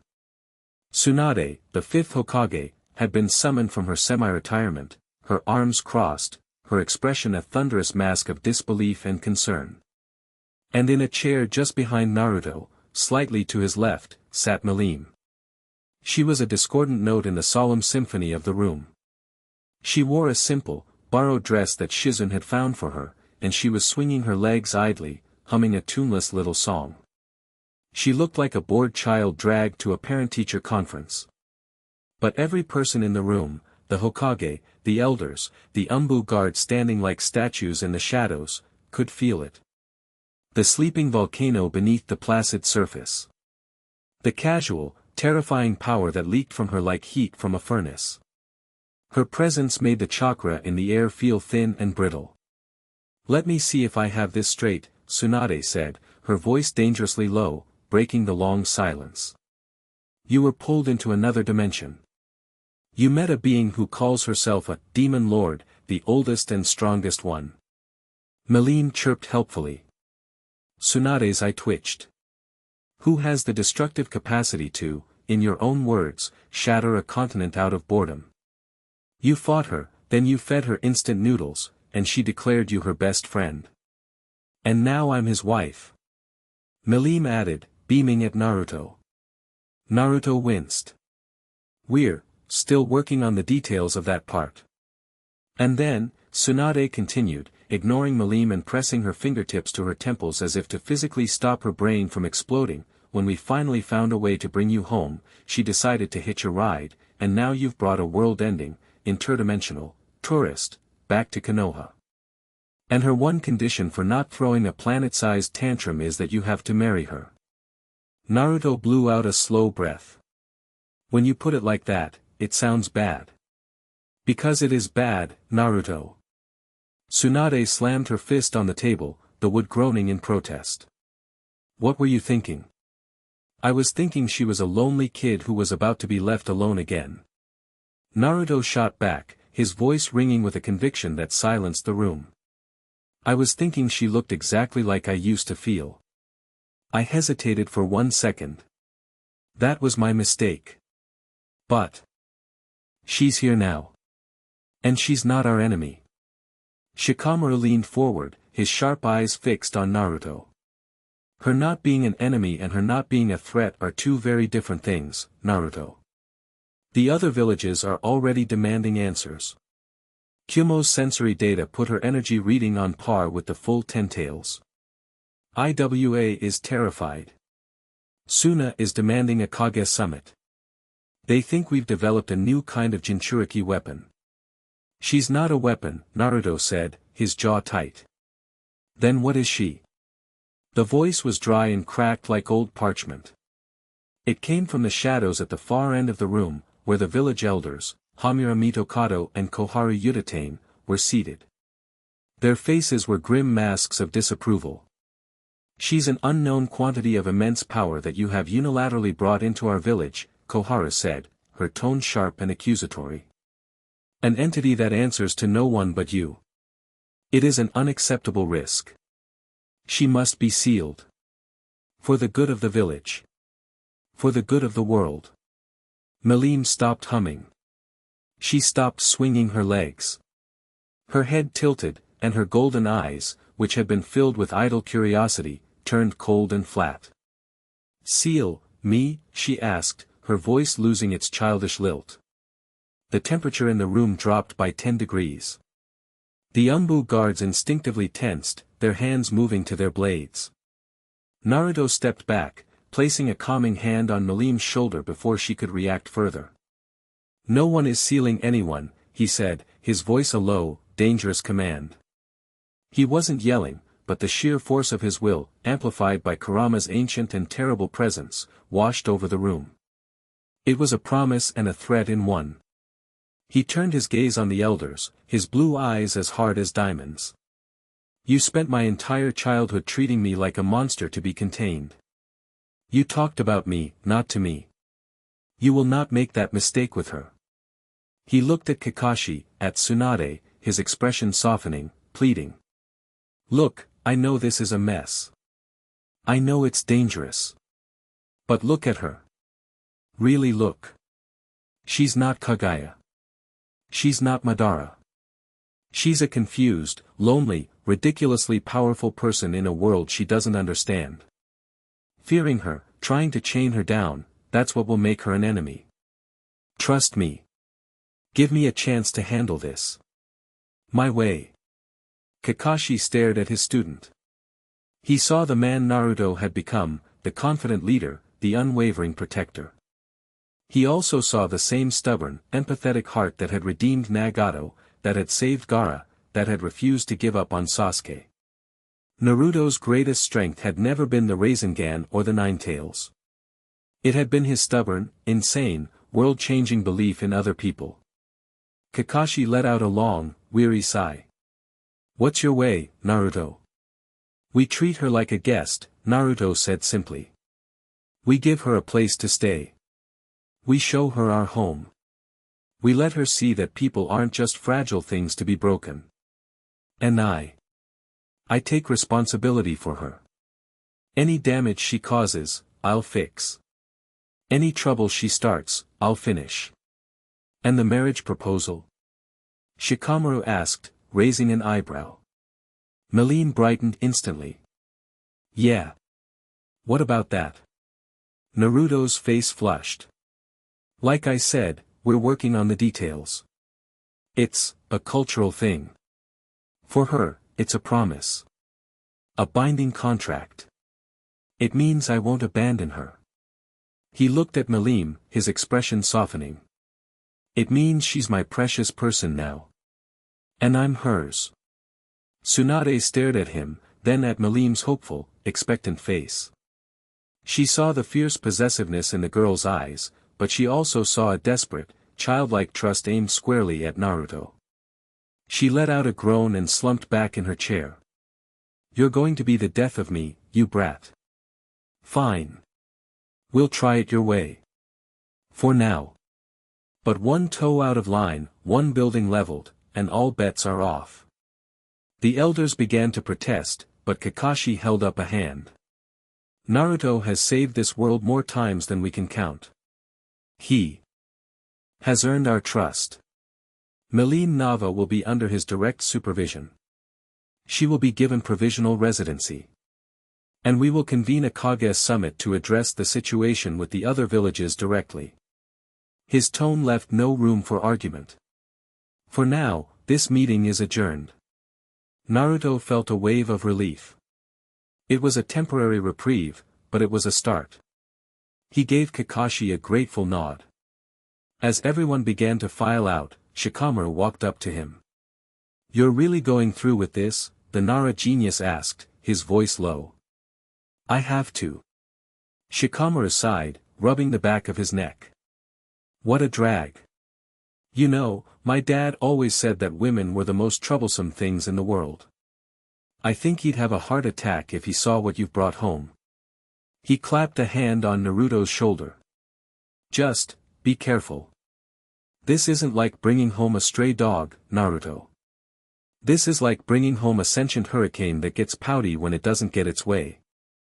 Naruto just smiled. I know. But hey, at least it won't be boring. Shikamaru snorted. Yeah. Boring is definitely not the word I'd use. Life in Konoha for Milim Nava was a series of confusing, fascinating, and frustrating experiences. Naruto, true to his word, had her move into his own apartment. It was a simple, slightly messy bachelor pad, but to Milim, who had only ever known a floating castle in the sky or the sterile luxury of Rimuru's residence, it was a novelty. This is it? She asked, poking a stack of unread books on his table. It's so small. It's home, Naruto said, throwing his keys in a bowl by the door. Rule number 1, no blowing up the apartment. Milim pouted. You have too many rules. The first few days were a trial by fire. Naruto quickly learned that taking Milim on a walk through the village was like parading a live tiger through a petting zoo. The villagers stared. They whispered. They flinched when she moved too quickly. Shinobi would subtly shadow them, their faces tense. Milim, for her part, found the world endlessly perplexing. She was fascinated by the concept of money. Why do you trade the paper? Why not just take the thing you want? Horrified by the taste of Sasuke's favorite food, tomatoes, it's bitter and sad. Why would anyone eat this, and utterly obsessed with dango, which she declared the second best food in the world after ramen. Her relationship with Naruto's friends was developing. Sakura, after an initial, highly tense meeting where she had her chakra scalpel ready, found herself disarmed by Milim's childlike bluntness. Wow, your hair is a weird color, Milim had said, poking Sakura's pink hair. Mine's pink, too, but yours is like a flower. Mine is like an explosion. Sakura had been torn between being insulted and amused. It's cherry blossom pink, she'd managed.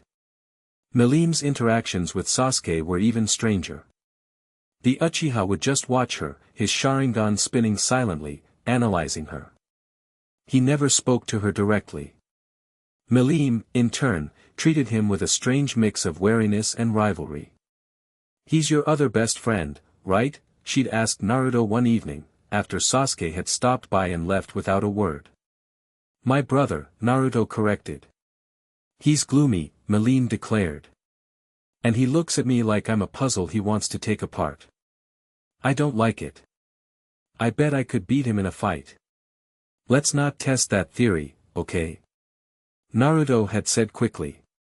The true test of Naruto's patience, however, came in the dead of night. He was jolted awake by a tremendous boom that shook the entire apartment building. He was on his feet in an instant, Kurama's chakra flaring, ready for a fight. He burst into the living room to find Milim standing in the middle of it, looking sheepish. There was a brand new, perfectly circular, 5-foot hole in the wall leading to the outside. Through it, he could see the startled face of his neighbor. "What happened?" Naruto demanded, his heart pounding. Milim shuffled her feet. "I was hungry. I wanted to go get some dango. The door was stuck." Naruto stared at the door, which was not stuck and was, in fact, wide open. He looked at the hole. He looked at her. He took a deep, deep breath, held it for 10 seconds, and let it out slowly. "Milim," he said, his voice dangerously calm. "We use doors. Not walls." She pouted. "Your walls are flimsy." The next day, as Naruto was patching the wall with a hastily learned earth-style jutsu, much to the bewilderment of the construction crew Kakashi had sent, he realized this was his new reality. He was no longer just Naruto Uzumaki, hero of the Fourth Great Ninja War. He was now a part-time shinobi, part-time babysitter to a demon lord, and full-time interdimensional incident report. Deep within the Foundation's headquarters, Kazuma watched the recorded footage of Milim blowing a hole in Naruto's apartment. He didn't react, his face a blank slate. Subject, Dragon, displays a complete lack of understanding regarding structural integrity and social norms, an analyst noted. Her power output for that single act was minute, but the casual application is concerning. It's not concerning. It's informative, Kazuma corrected, his voice as cold as the room. She has no inherent malice. Her destructiveness is a byproduct of her nature, like a typhoon is not evil for making landfall. This makes her predictable. He turned to a different screen, which displayed a complex energy schematic. Our attempts to attach a chakra suppression seal have failed. The seals burn out before they can even activate. Her energy, these magicules, actively repels and disintegrates chakra-based constructs. So a direct sealing approach is impossible, the analyst concluded. For now, Kazuma said. But every system has a weakness. We cannot control her through conventional means. We cannot suppress her. Therefore, the strategic objective shifts. He tapped a finger on the screen. From control to neutralize. We need a weapon that doesn't operate on a chakra-based system. Something that can attack the very nature of her existence. He looked up at a heavily reinforced door at the back of the room. Is the research team from Project Izanagi ready? The ones who were studying the residual energy from Kagaya's dimensions? Yes, Director. They've been waiting for a new directive since the war ended. Give them one, Kazuma ordered. Their new objective is to weaponize conceptual reality. I want a jutsu that doesn't target the body or the soul, but the target's right to exist. If we cannot seal the dragon, we will simply erase her. The analyst shivered, a rare crack in his professional demeanor. Kazuma didn't seem to notice. He was already looking at another screen, one showing Naruto and Milim walking through the marketplace. Naruto was patiently explaining why she couldn't just take a sweet potato from a vendor's cart. Uzumaki Naruto remains the primary obstacle, Kazuma murmured. His emotional attachment makes him a liability. But he is also the key. As long as he is happy, the dragon is placid. He zoomed in on Naruto's smiling face. Therefore, we must ensure his happiness is threatened. A new alert suddenly pinged on a side monitor. A subtle, almost undetectable ripple in the background energy of the planet. // external probe detected. Origin, unknown / extradimensional. // type, temporal resonance wave. NON hostile. // target, Kusana Dam, land of rivers. // impact analysis, probe will cause a microfracture in the dam's core structure. Probability of catastrophic failure within 72 hours, 87%. Kazuma stared at the alert. This was new. It wasn't the dragon's energy. It wasn't chakra. It was something else entirely, cold and precise. It felt like a surgeon making an incision. He watched the data for a long, silent moment. The Kusana Dam was a critical piece of infrastructure, holding back a lake that, if unleashed, would wipe out 3 towns and tens of thousands of acres of farmland downstream. An emergency of that magnitude would require an immediate, high-level response. It would require a hero. A slow, chilling smile touched Kazuma's lips for the first time. The variable was on the move. And it was creating opportunities. Let it happen, he ordered. Do not alert the Hokage. Let the dam fail. I want to see how our hero and his new pet react to a true crisis. Let's see what the dragon does when faced with a problem that can't be solved with a punch. 3 days later, the call came. Naruto and Milim were in the middle of a rather heated Ichiraku ramen eating contest, which Milim was winning, much to Naruto's horror and Tuchi's sheer, unadulterated joy, when an umbu appeared in a swirl of leaves. Naruto-sama, Hokage-sama requires your presence immediately. It's an emergency. Naruto was in the tower in minutes, Milim trailing behind him, still chewing her last mouthful of noodles. The mood was frantic. Kakashi stood before a map, his expression the grimmest Naruto had ever seen it. The Kusana Dam in the land of rivers has burst, Kakashi said without preamble. It's a catastrophic failure. A wall of water is heading downstream towards the city of Tenzaku and 2 other large towns. We estimate they have less than 3 hours before the flood hits. We're evacuating as fast as we can, but we won't get everyone out in time. Tens of thousands of lives are at risk. Naruto's blood ran cold. What can I do? We need a miracle, Kakashi said, his voice strained. We need you to stop a moving lake. I'm sending every available Earth-style user to try and erect a barrier, but the sheer volume of water, they won't be able to build it fast enough.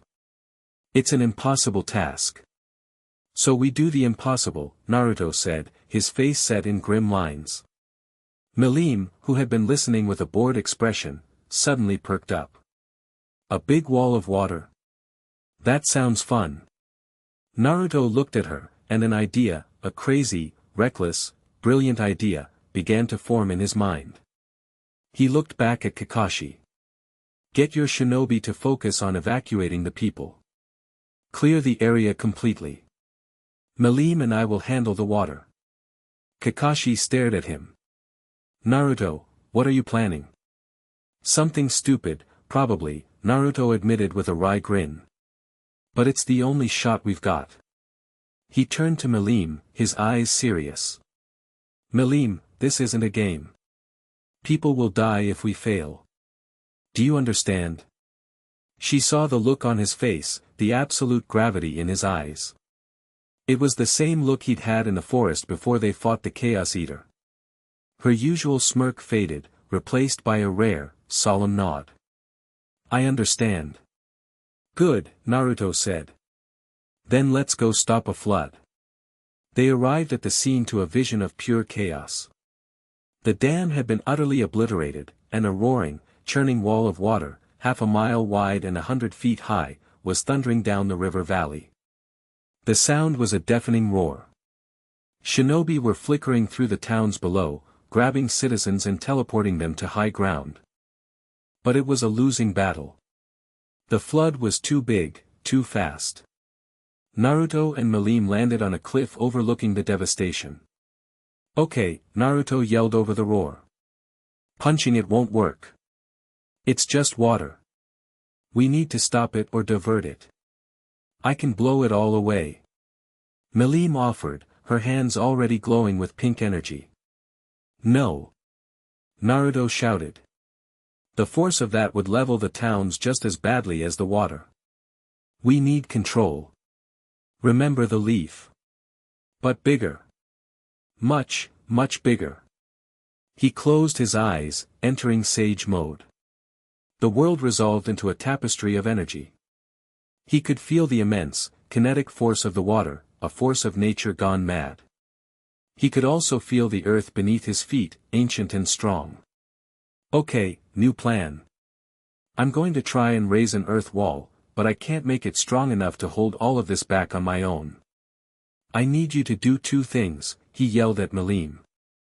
First, I need you to relieve the pressure. I need you to vaporize the top layer of the water. Turn it into steam. But you can't hit the main wave. You have to be precise. It was the ultimate test of her training.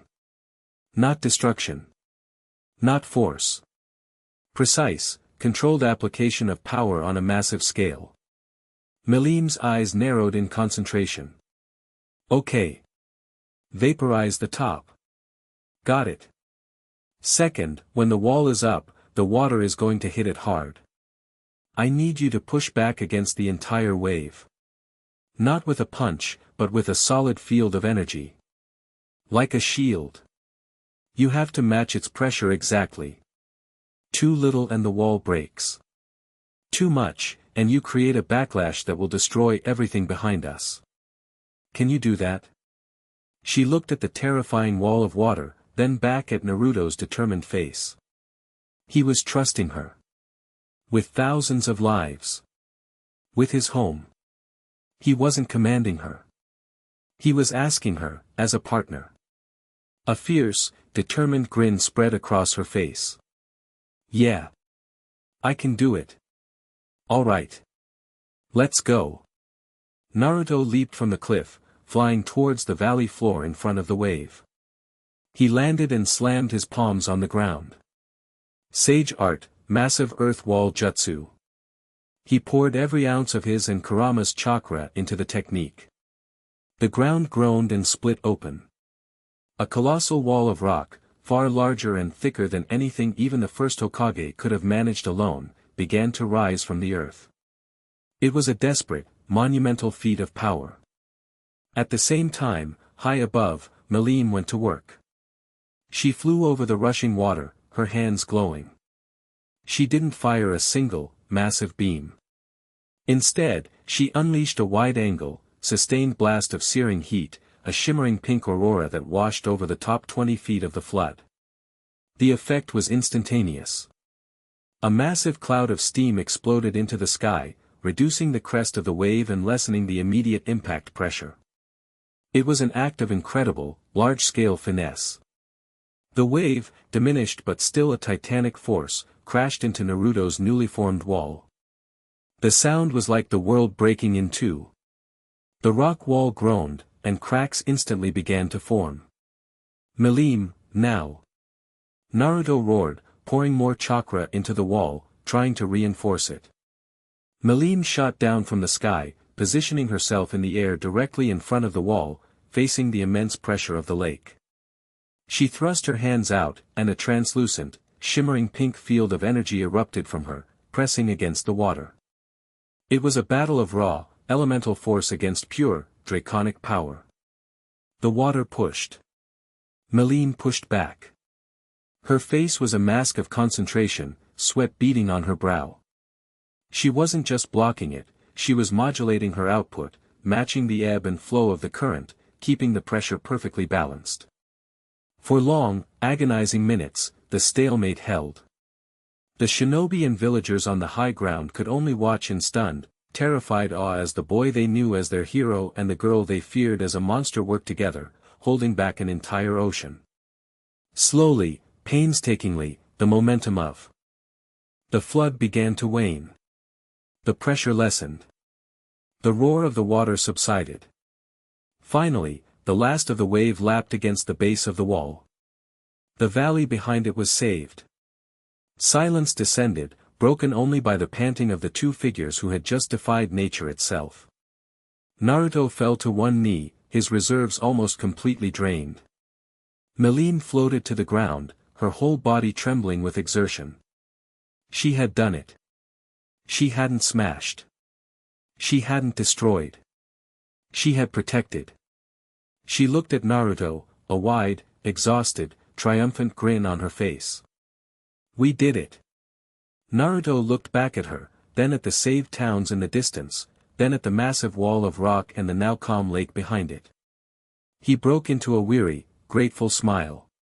Yeah, he panted. We did. From the cliffs above, hundreds of shinobi stared, their expressions a mixture of shock, awe, and something new. Respect. They hadn't seen a monster. They had seen a savior. Chapter 5, An Echo of the Moon. The story of the Kasana Dam spread faster than the floodwaters ever could have. It became a legend told in the tea houses of the Land of Fire, a story whispered by traders in the markets of Suna, a frantic report barked by messengers in the halls of the rakeage. Naruto Uzumaki and the mysterious pink-haired girl had not just stopped a flood, they had held back a force of nature. The change in Konoha was palpable. The whispers of fear did not vanish, but they were now interwoven with murmurs of awe. When Naruto and Milim walked through the village, the stares were no longer just hostile or frightened, they held a new, grudging respect. Children, with their blissful lack of political nuance, would sometimes wave. A dango shop owner, whose cousin lived in one of the saved towns, pressed a dozen free skewers into Milim's hands, bowing so low his head nearly touched the ground. Milim, for her part, was basking in the new attention. She didn't fully grasp the politics of it, but she understood the simple transaction: she had done a good thing, and now people were giving her delicious food. She declared this to be an excellent system. See, she said to Naruto one afternoon, as they sat at their now reserved counter seats at Ichiraku's, a mountain of empty bowls between them. I told you helping was fun. We get to hit things, and we get free ramen. Naruto chuckled, nursing his own, more modest, fourth bowl. It's not about the free ramen, Milim. It's about protecting people. It's what we do. Protecting our precious people, she corrected him seriously, pointing at Tucci with a chopstick. He is a precious ramen maker. We must protect him at all costs. Tucci laughed, his face crinkling with genuine warmth. I feel safer already, Milim-chan. It was, Naruto thought, progress. It was a fragile, chaotic, and utterly bizarre sort of peace, but it was peace nonetheless. For a fleeting moment, he allowed himself to believe that his way was actually working. That he could balance his duty to his world with his new, undefined duty to her. But peace, in the life of Naruto Uzumaki, was often just the quiet breath before the next storm. Far from the bustling streets of Konoha, in the desolate, frost-rimmed lands bordering the northern sea, Sasuke Uchiha stood before a shimmering tear in reality. It was one of several dimensional coordinates Kaguya had left behind, a scar on the world that only his Rinnegan could perceive. For months, he had been a silent warden, patrolling these cosmic fault lines, hunting for any lingering threats from the Otsutsuki clan. For weeks, he had felt nothing. But today, something was different. A low hum vibrated from the rift, a discordant note that set his teeth on edge.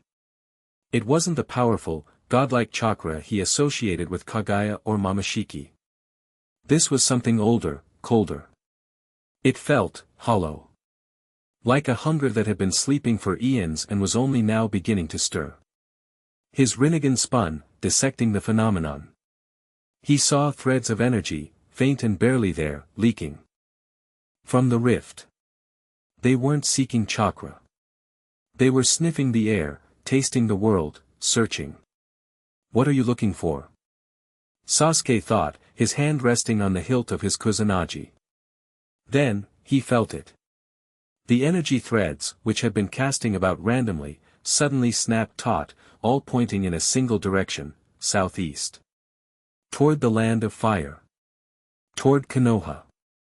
A sudden, chilling realization washed over him. The Otsutsuki weren't the only ones who could sense great power. This new, ancient hunger had been drawn by the beacon that had been lit the day Naruto returned. It wasn't searching for a god tree or a tailed beast. It was searching for Milim. Sasuke didn't hesitate. He wrapped his cloak tighter around himself, his eyes hardening. The world had a new threat. And, as usual, it was tangled up with his idiotic, world-saving best friend. With a flicker of spatial distortion, he vanished. The ultimatum came without warning. It was a clear, sunny afternoon in Konoha. The sky was a perfect, cloudless blue. Then, a face appeared in it.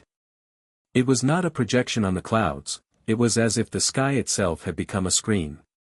The face was impossibly pale, framed by short, white, horn-like protrusions and hair the color of bone. The eyes were the most terrifying part, pure, white, pupilless Byakugan that seemed to see into every soul in the village. It was a face of cold, arrogant divinity. A voice, resonant and calm, yet filled with an unnerving power that bypassed the ears and echoed directly in the mind of every person on the continent, spoke. I am Orihama, of the main branch of the Otsutsuki. A vessel of primordial energy has appeared in this fledgling world. A false star, masquerading in human form. This energy is a key, a birthright of the gods, wasted on this mortal plane. In his apartment, Naruto had been trying to teach Milim how to play a card game. He dropped his cards, his blood running cold. Milim looked up at the face in the sky, tilting her head with more curiosity than fear. The leaders of this world have until the next sunrise, Orihama's voice continued, a tidal wave of psychic pressure. Bring the vessel to the Iron Plains, at the foot of the Three Wolf Mountains. Surrender her to me, and your world will be spared the cleansing it so richly deserves. Refuse, and I will harvest the vessel myself, and plow this entire continent into dust as recompense for your defiance. The face faded. The sky was once again a perfect, empty blue. But the silence it left behind was filled with a planet-wide, collective terror.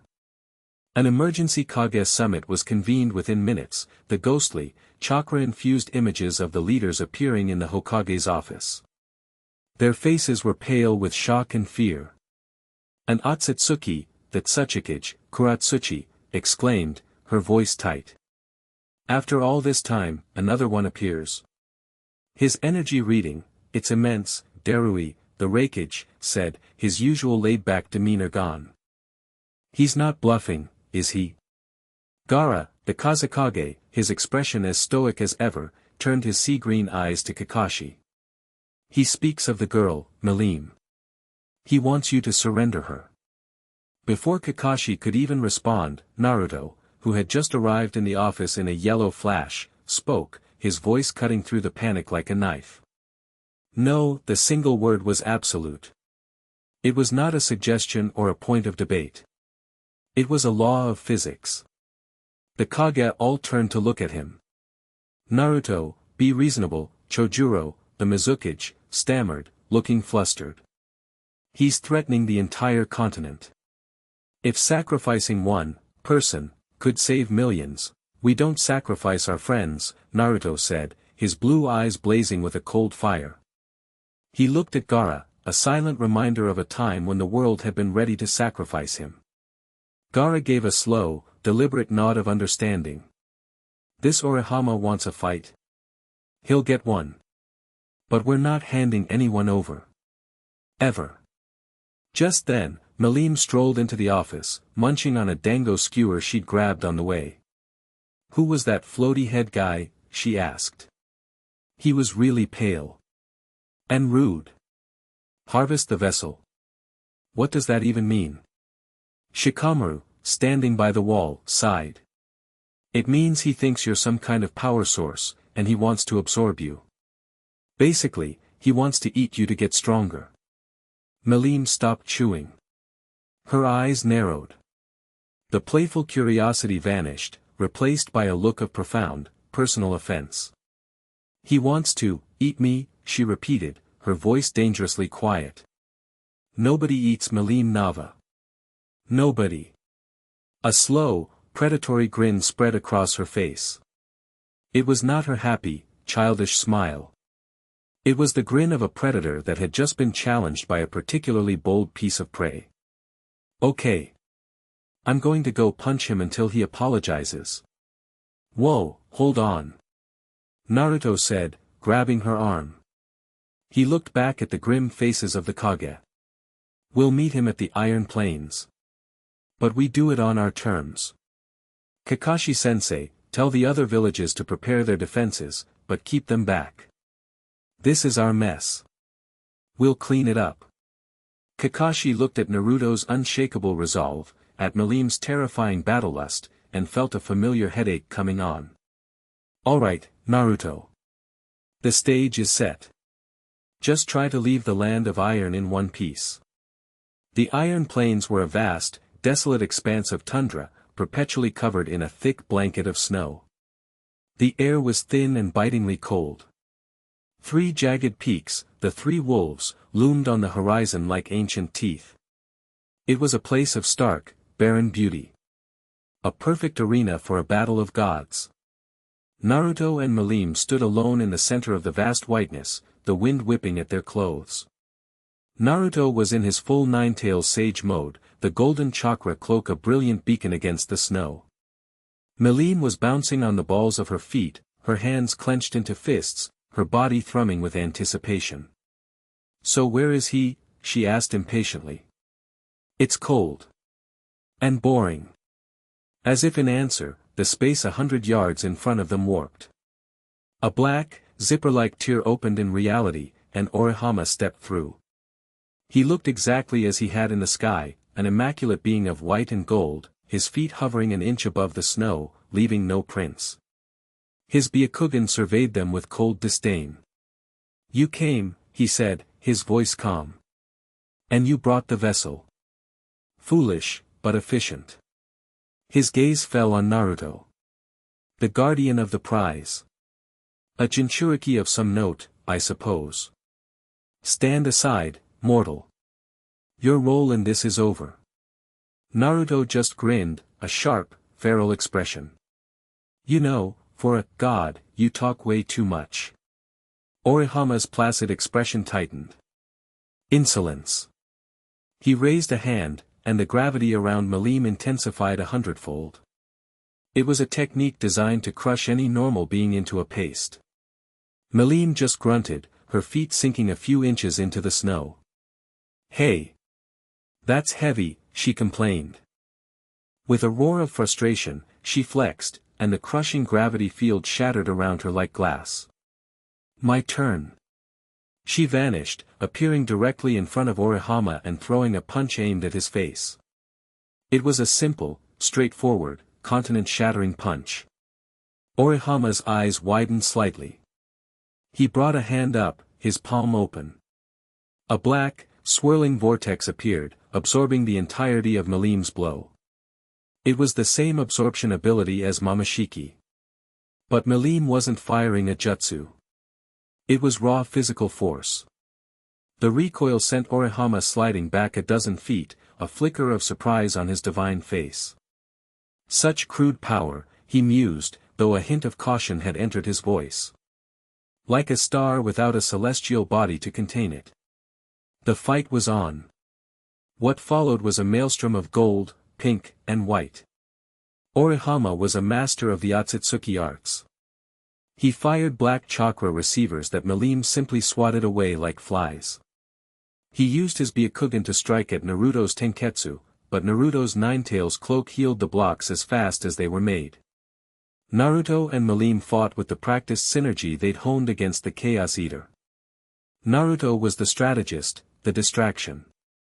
He filled the battlefield with clones, each one assaulting Orihama with Razengans and sage art techniques, forcing the Otsutsuki to constantly adapt.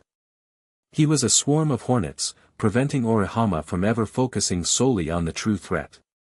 Milim was the sledgehammer. She would charge in under the cover of Naruto's assault, her attacks pure, unadulterated power. A punch that missed Orihama vaporized a snow-covered hill a mile away. A kick that was deflected carved a trench in the permafrost that stretched to the horizon. He keeps absorbing everything. Milim yelled in frustration, after a small Drago Buster was swallowed whole by Orihama's Rinnegan. Then we give him something he can't eat. Naruto yelled back. He formed a Raisin Shuriken, hurling it at the Otsutsuki. Orihama tried to absorb it, but like with Momoshiki, the complex nature transformation was too much. He was forced to dodge, the spinning vortex of wind blades slicing off the edge of his flowing sleeve. For the first time, he looked irritated. Enough games, Orihama hissed. His form began to change. He absorbed the natural energy from the very air, from the mountains, from the frozen earth. His body grew larger, his skin turning a dark, metallic gray. His horns elongated, and a third eye, a golden Rinnegan, opened on his forehead. You will witness the power that harvested worlds when your ancestors were still crawling in the mud, he boomed, his voice now a distorted chorus. He stretched out his hands, and the space around them warped. From the distorted reality, he pulled two weapons. They were swords, but they were made of nothing. They were holes in the world, blades of pure, terrifying void. These are God killers, Orihama declared. Forged in the silence between stars. They do not cut. They erase. He lunged, his speed now 10 times greater. He swung one of the null blades at Naruto. Naruto reacted instantly, blocking with a chakra arm from his cloak. The moment the sword touched the golden energy, the chakra arm didn't disperse, it simply ceased to exist. A section of it was gone, leaving a clean, perfect cut. Naruto's eyes widened in shock. This was bad. This was Kagaya's all-killing ash bones, but weaponized and faster. Orihama pressed his advantage, a whirlwind of erasing blades. Naruto and Milim were forced onto the defensive, dodging frantically. One of the blades grazed Naruto's shoulder. It wasn't a deep cut, but it didn't bleed. A thin line of his uniform and the skin beneath it were just gone. The wound didn't hurt, it just felt cold and empty. Naruto! Milim screamed, seeing the injury. A wave of pure, incandescent rage erupted from her. Her aura flared, a column of pink energy that shot into the sky, blasting the clouds away for miles. You hurt my Naruto. She charged, ignoring all defense, her fists glowing. But Orihama was ready. He parried her blows with his null blades, a cold smile on his face. He was goading her, waiting for an opening. He saw it, a moment of overextension in her punch, and thrust his blade toward her heart. Time seemed to slow down. Naruto was too far away to intercept. And then the world swapped. In the space where Orihama's blade was about to strike Milim, a figure in a black cloak appeared, his back to her. It was Sasuke. His Rinnegan was blazing, and his own Kusanagi sword was already moving, deflecting the null blade with a screech of protesting metal, his blade coated in a thick layer of lightning chakra to prevent it from being erased on contact. Dope, Sasuke said, not even looking back at Naruto. You're a mess. Orihama staggered back, shocked by the sudden appearance. Another one? This world is full of pests. Sasuke! Naruto yelled, a wave of relief washing over him. Sasuke's eyes were locked on Orihama's weapons. His blades erase matter. Don't let them touch you, he stated, providing the critical, life-saving analysis in 5 words. He glanced at Milim. You. The girl. He's slow after he attacks. Hit him then. Milim stared at the gloomy Uchiha who had just saved her, then grinned. Okay, gloomy guy. You got it. The dynamic of the battle shifted instantly. It was no longer a duo against a god. It was a trio of legends. Sasuke became a phantom of black and purple, his Rinnegan ability Amenotajikara allowing him to instantly swap places with his sword, with loose rocks, with snowflakes, making him an impossible target. He harassed Orihama relentlessly, his lightning-clad sword clashing with the null blades, creating openings. Naruto, freed from the burden of being the sole strategist, began to gather an immense amount of power. He created 6 clones, each one gathering natural energy. He was preparing his ultimate technique. Milim, following Sasuke's terse instructions, fought with a newfound discipline. She dodged, she weaved, and she waited. The moment Sasuke created an opening, the moment Orihama was off balance from a parry, she would strike, her blows landing with the force of tactical nukes. Now! Sasuke yelled, as he forced Orihama to block a dual attack from himself and a clone, leaving his back exposed for a split second. Naruto was ready. The clones dispersed, pouring all their energy into him. A colossal tailed beast ball formed in front of him, and he merged it with a giant raisin shuriken, creating a spiraling, planet-cracking vortex of apocalyptic power. Sage Art, Tailed Beast Ball Raisin Shuriken. At the same time, Milim, seeing Naruto unleash his full power, did the same. She poured her entire being into a single point, creating a Drago Buster so compressed it was no longer pink, but a blinding, pure white sphere of annihilation.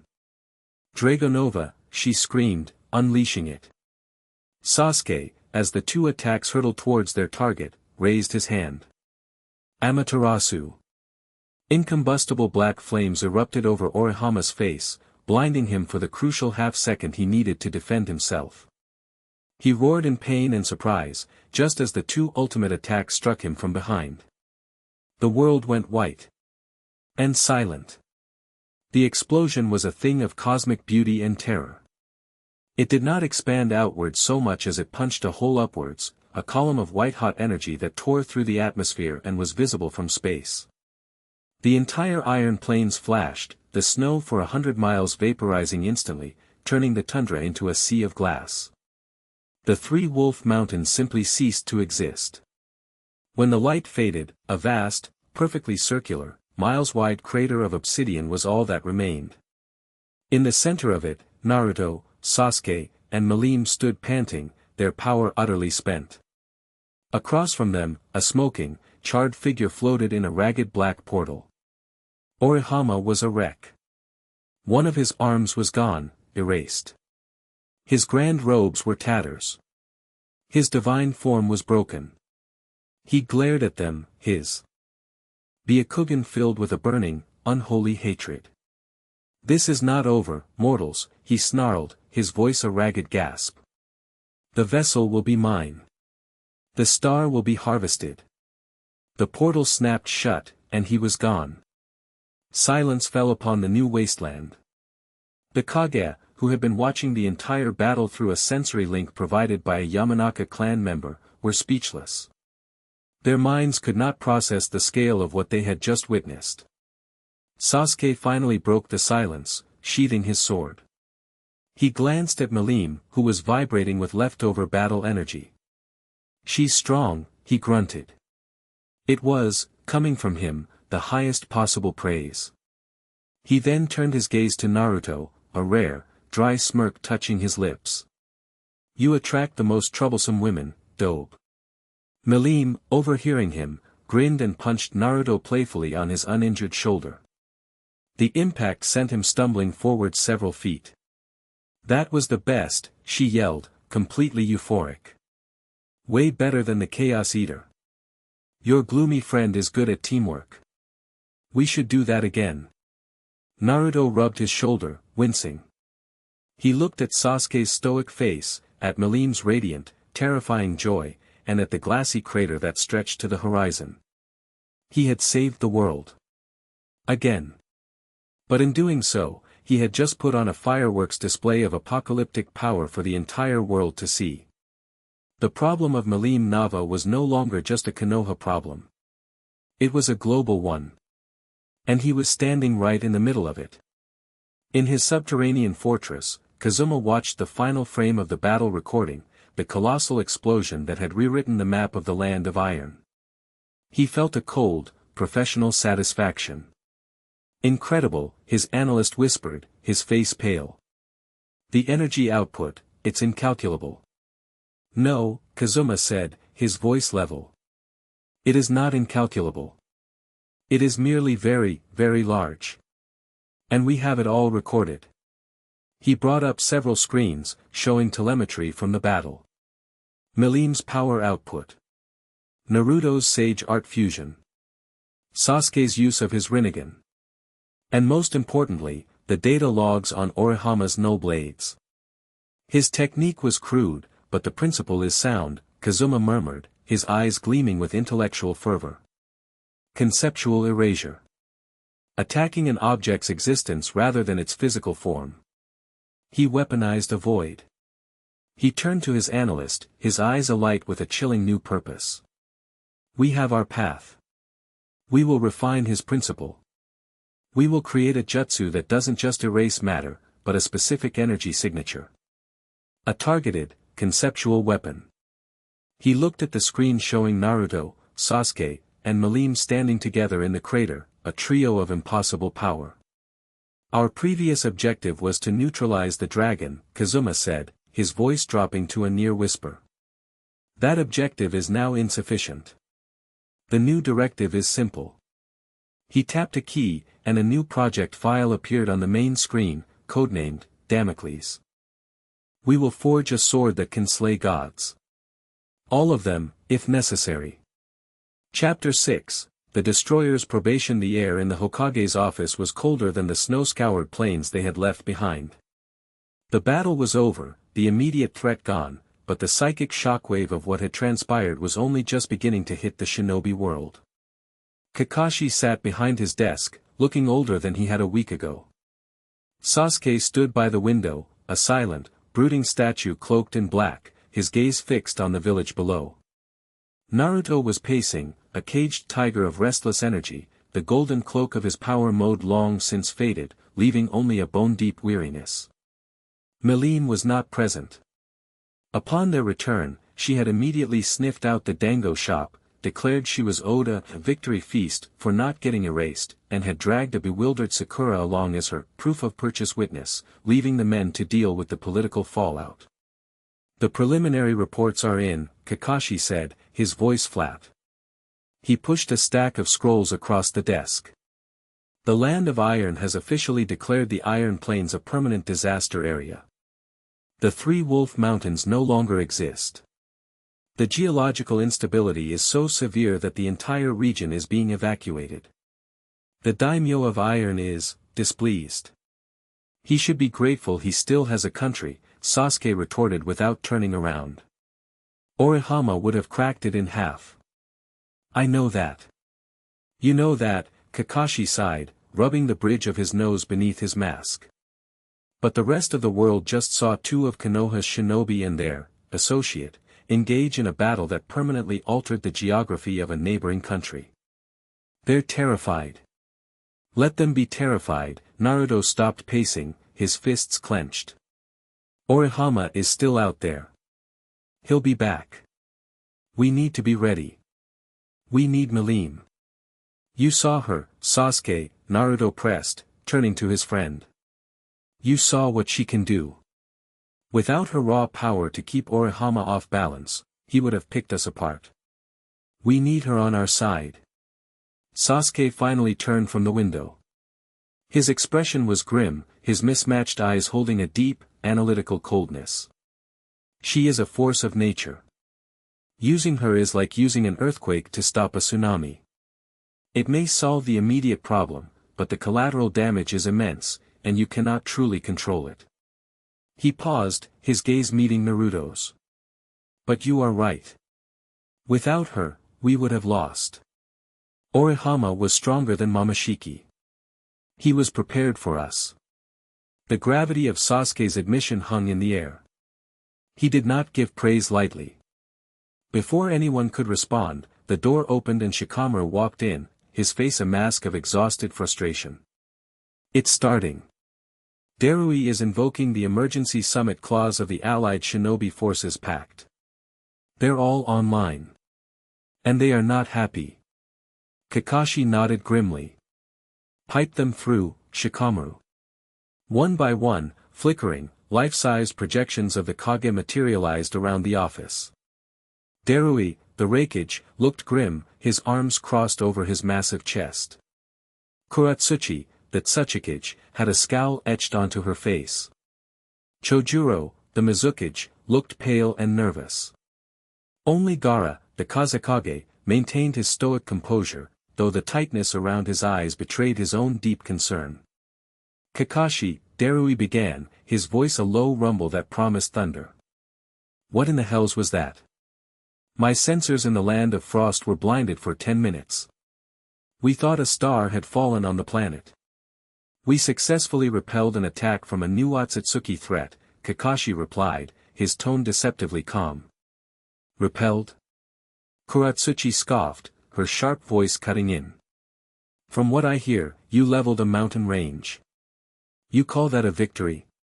This threat only appeared because of the creature you're harboring in your village. She's a magnet for every monster in the universe. A monster that saved the lives of thousands at the Kasana."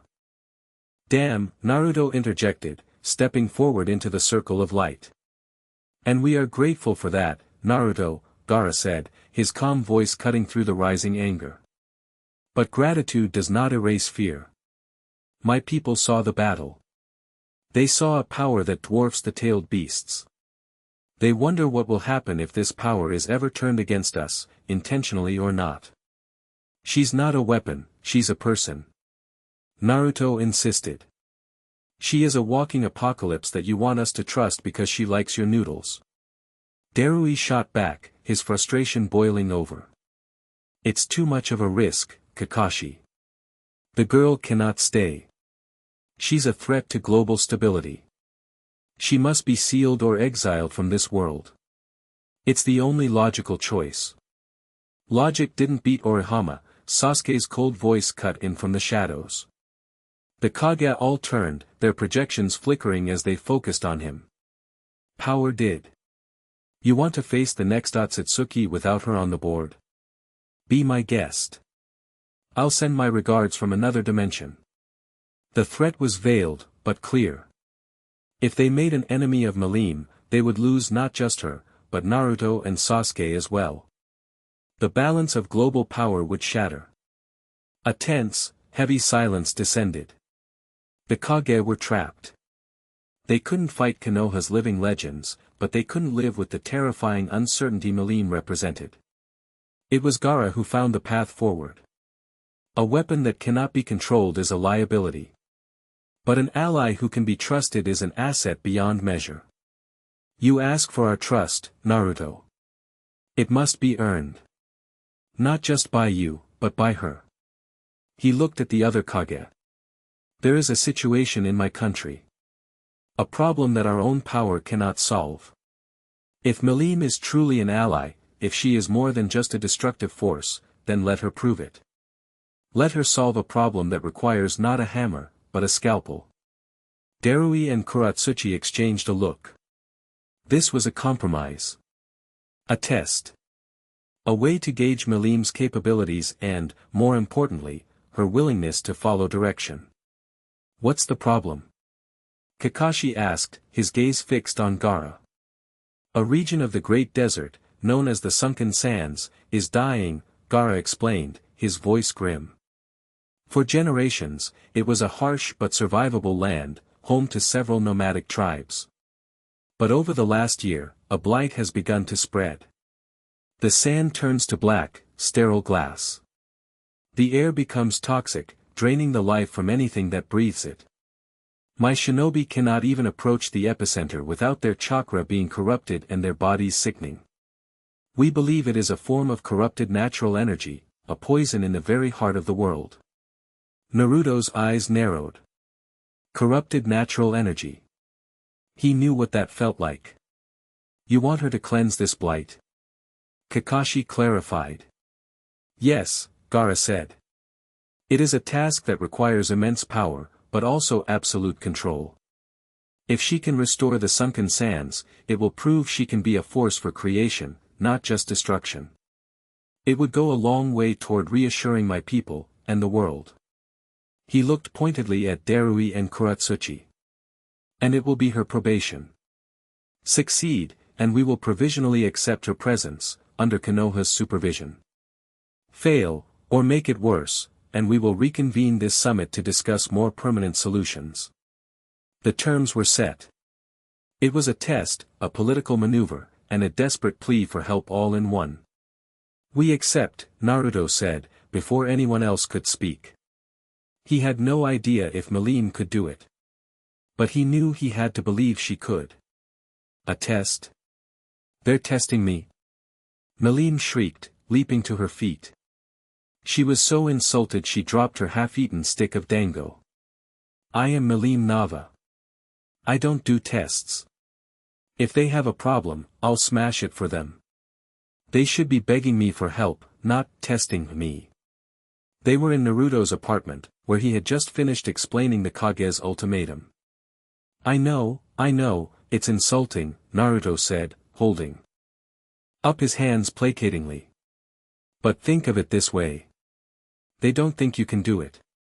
Milim froze, her rage instantly replaced by suspicion. What? This isn't a smashing problem, Naruto continued, pressing the advantage. He knew exactly which buttons to push. This is a control problem. A finesse problem. It's delicate.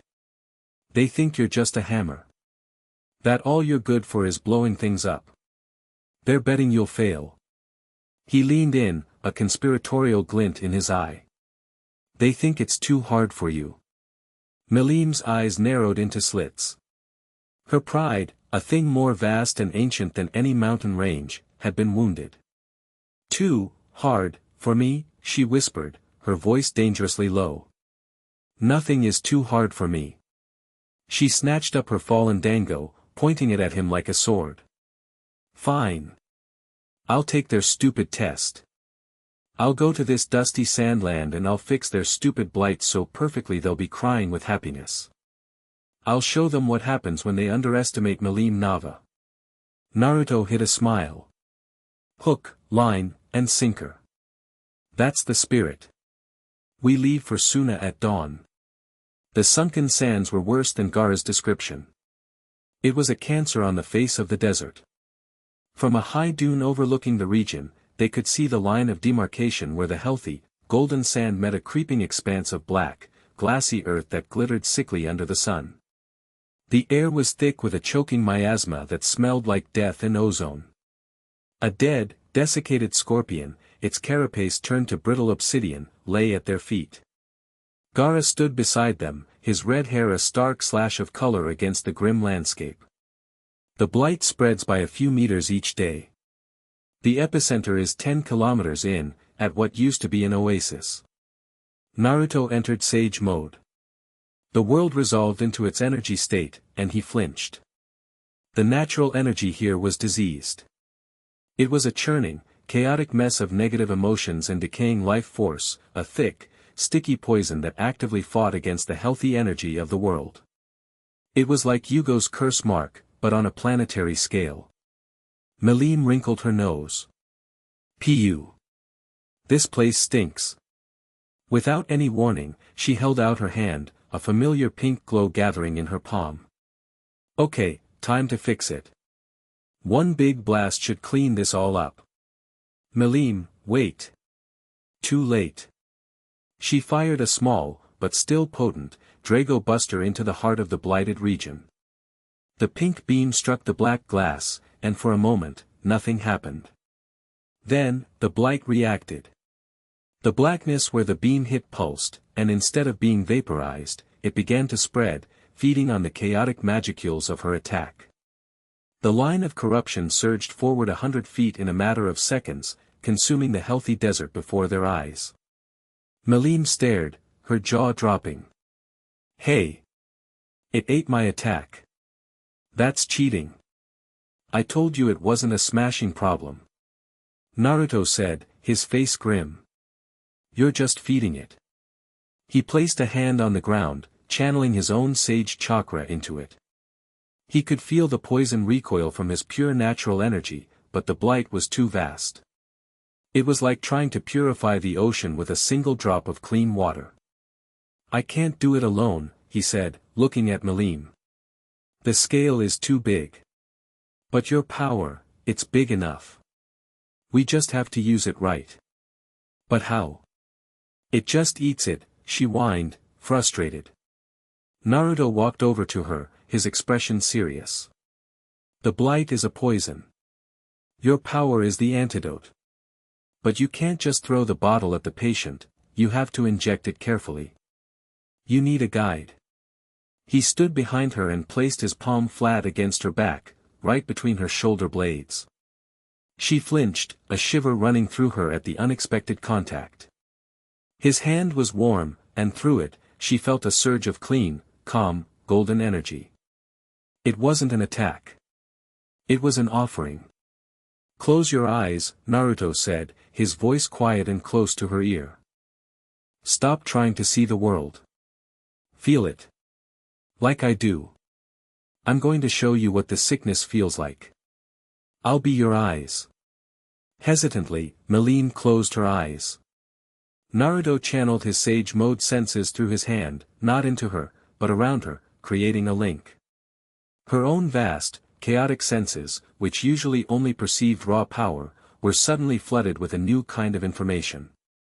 She could feel the world as Naruto did, the life force of the desert, the slow, deep strength of the earth, and the corrupted, sickly pulse of the blight. It felt foul. Like a sour note in a perfect song. You feel that? Naruto whispered. That's our target. Don't blast it. I need you to release your energy like a wave, not a beam. A gentle, cleansing wave. Let my energy guide yours. Push where I push. Soothe where I soothe. We're not fighting it. We're healing it. Milim took a shaky breath. This was harder than fighting Orihama. It required a level of trust she had never given anyone. To let someone else into her power, to let them guide her, was to make herself vulnerable in a way she had never been. But the hand on her back was a steady, warm anchor. She trusted that hand. Okay, she whispered. I'm ready. Slowly, she began to release her magicules, not as a destructive blast, but as a gentle, radiant aura of pure pink energy. It was a struggle, like trying to hold back the ocean with a screen door.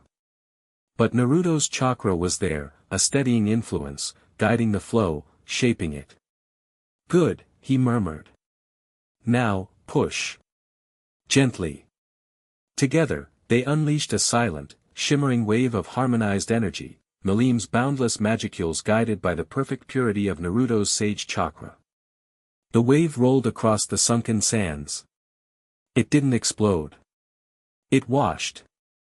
Where the wave passed, the black, glassy sand dissolved, not into dust, but back into soft, golden grit. The toxic miasma evaporated, replaced by the clean, dry scent of the desert. The corrupted energy didn't fight back, it simply unraveled, the poison neutralized, the sickness healed. It was working. Awe and elation filled Milim. She could feel the land sighing in relief. She poured more power into it, a genuine, joyous desire to heal now overriding her pride. But then, something resisted. As their cleansing wave neared the epicenter, the blight pulsed with a sudden, vicious intensity. The corruption thickened, fighting back with a cold, alien logic. It was as if the disease had suddenly developed an intelligence, a will to survive. Notice. External dimensional influence detected. Source, Arbiter class entity.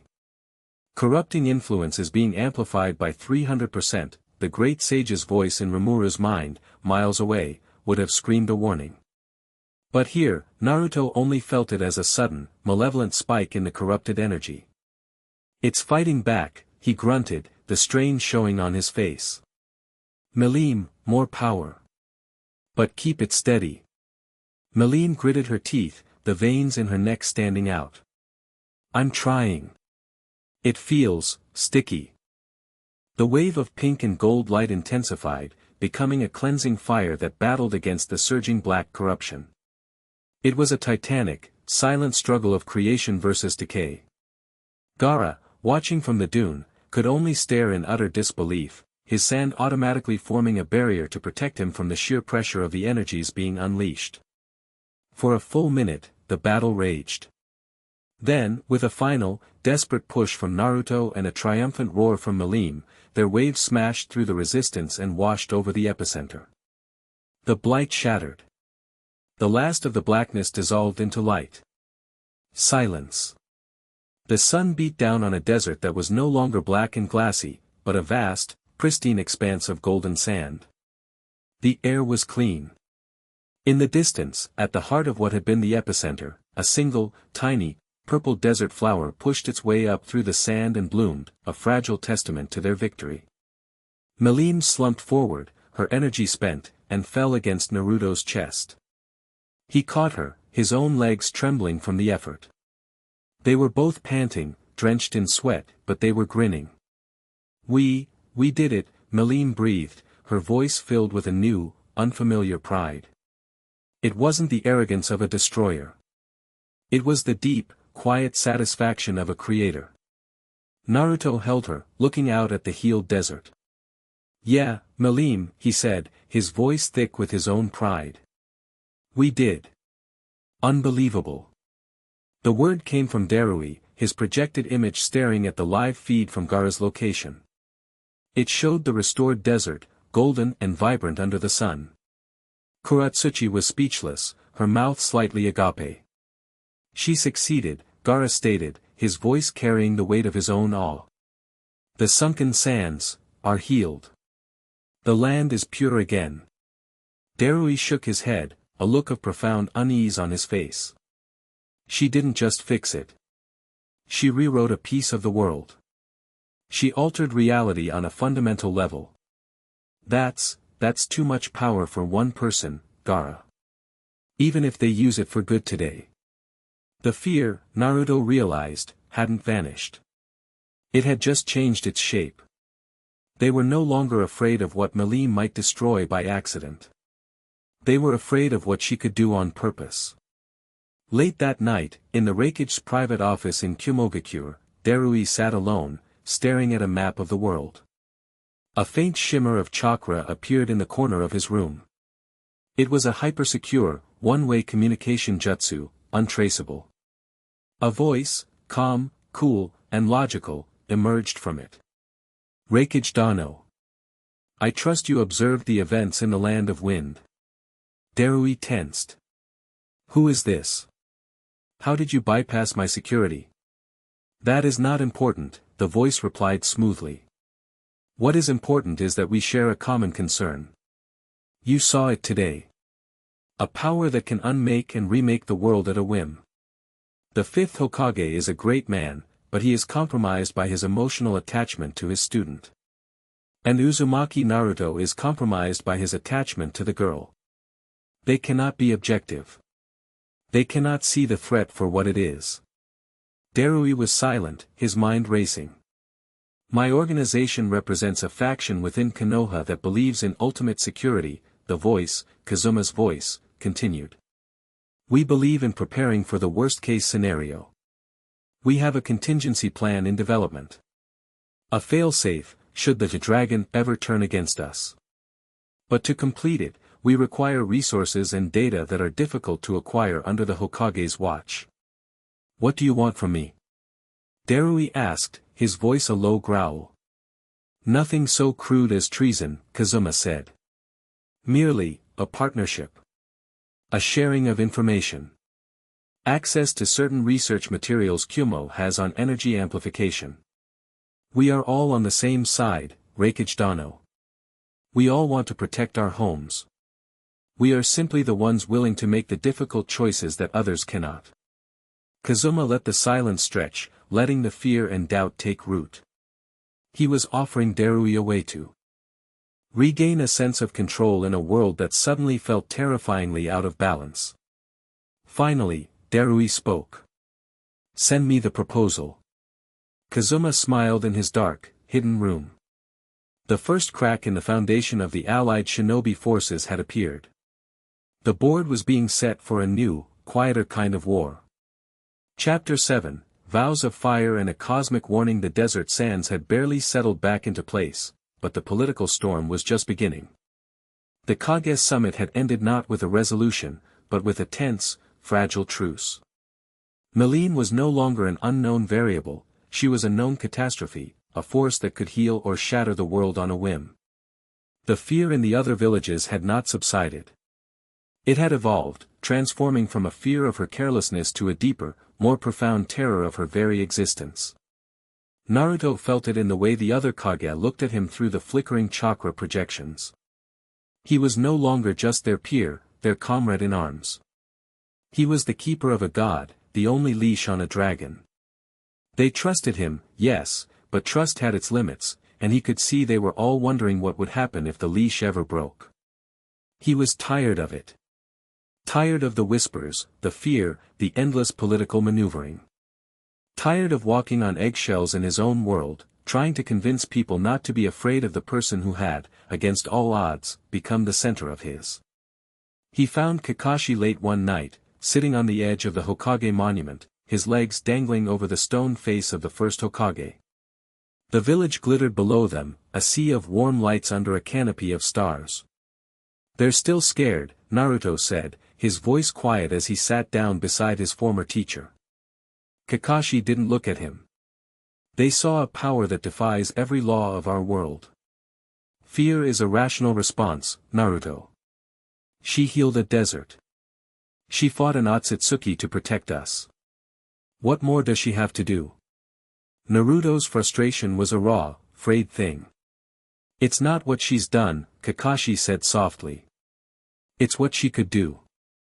Power like that creates a vacuum of trust. The other villages will always wonder.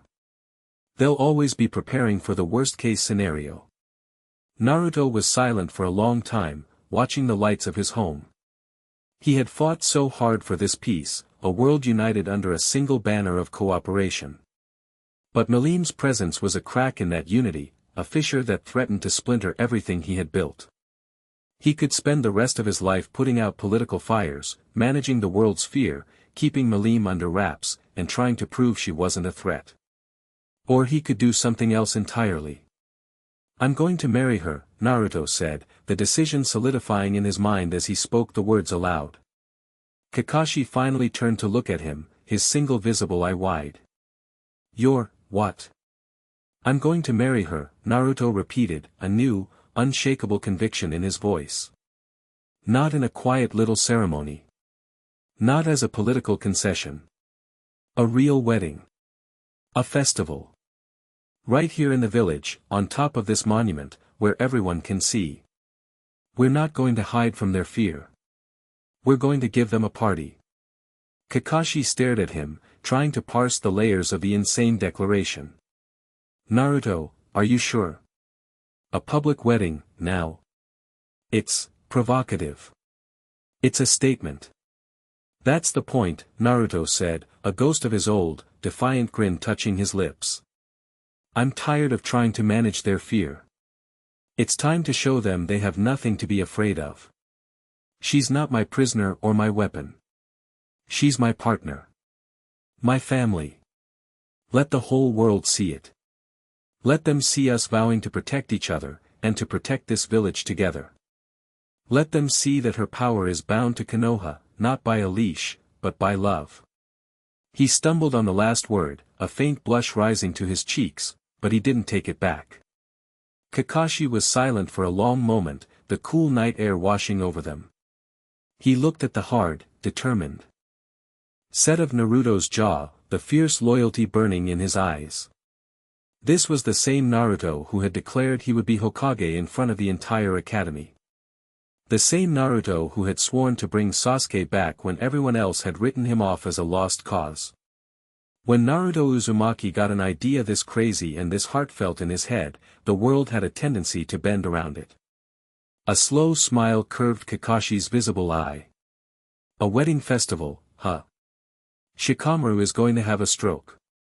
It's going to be the most troublesome, chaotic, politically disastrous, and utterly beautiful thing this village has ever seen." He clapped a hand on Naruto's shoulder.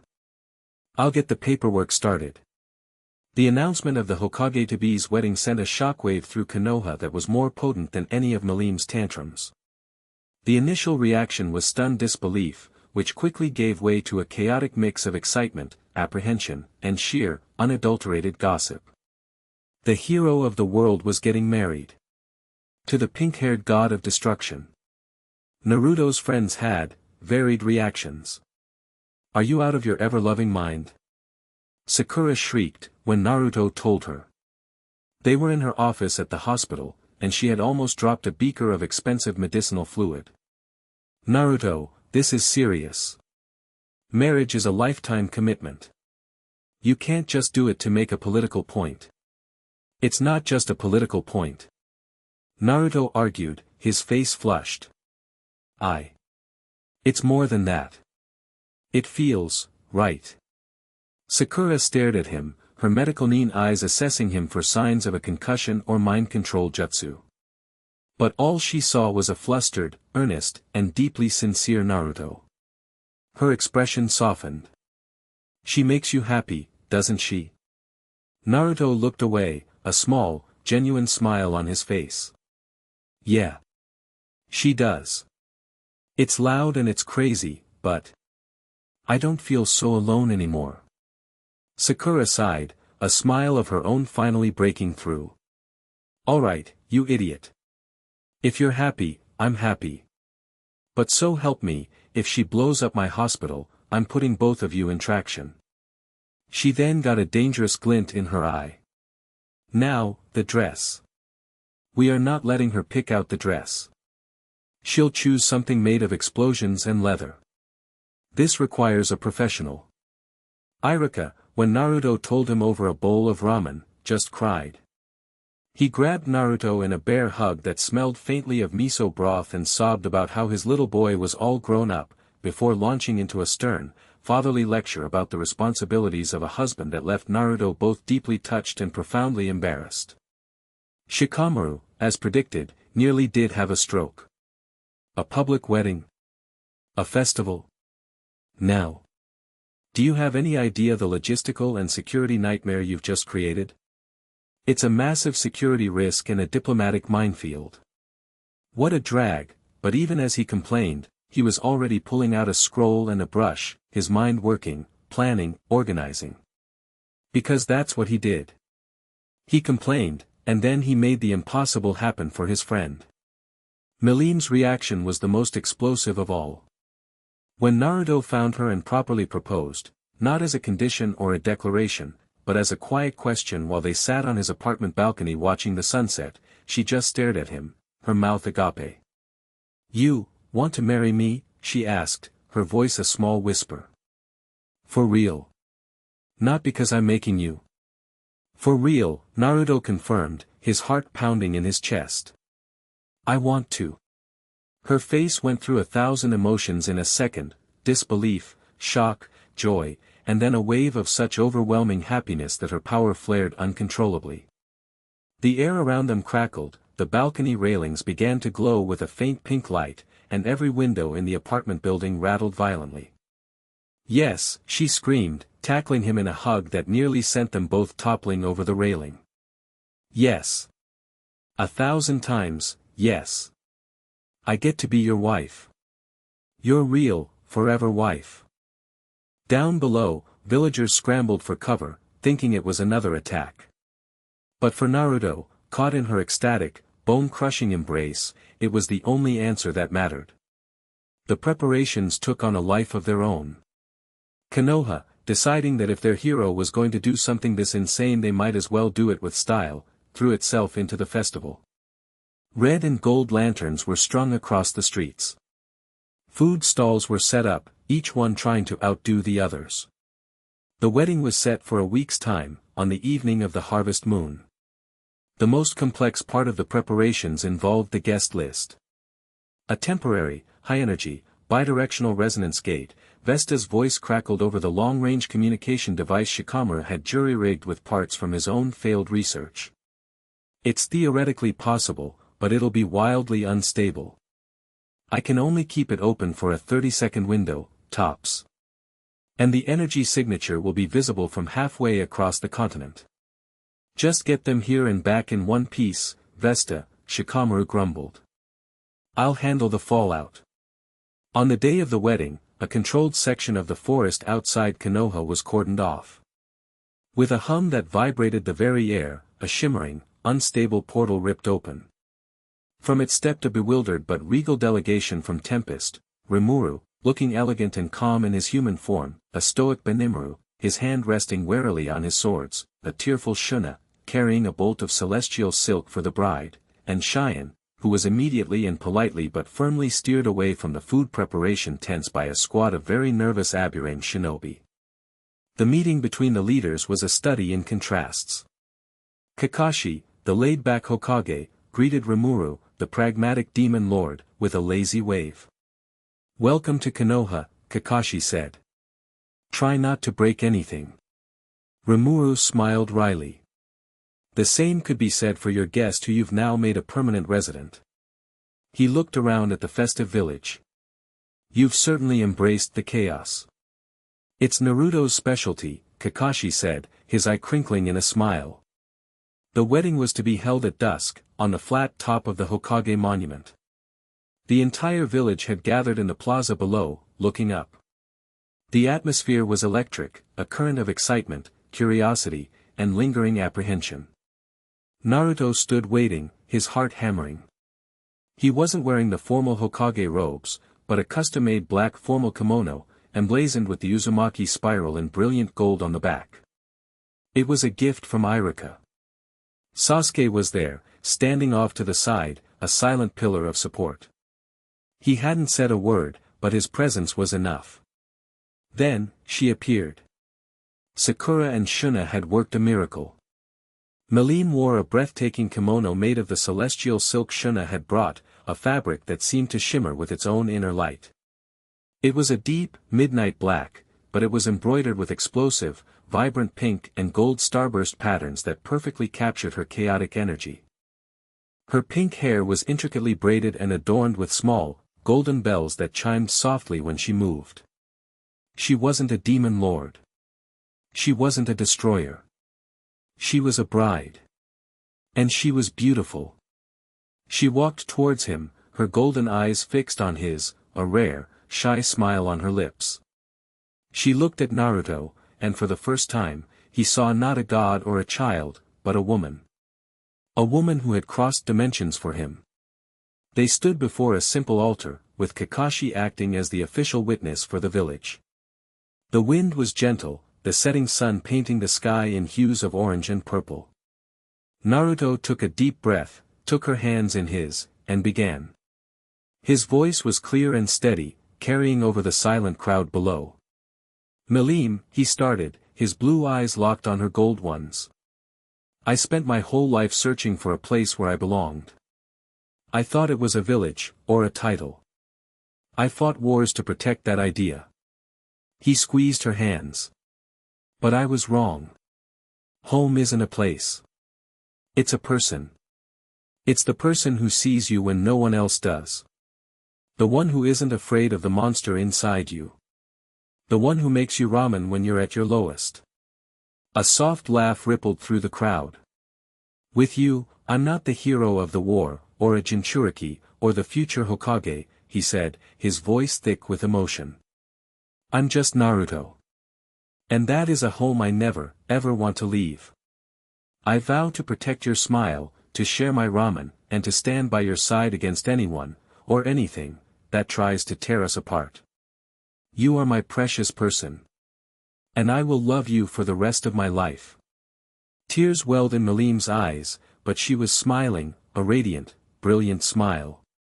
When it was her turn, she sniffled, then spoke, her voice ringing with a brutal, childish, and profoundly beautiful honesty. "Before you, Naruto, there was just, loud and quiet," she said, her voice carrying an ancient loneliness that broke hearts in the crowd below.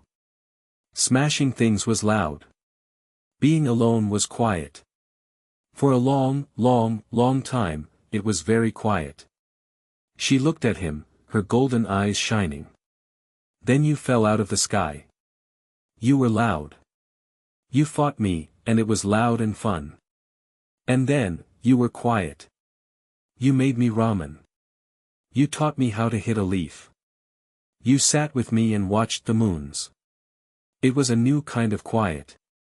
A good quiet.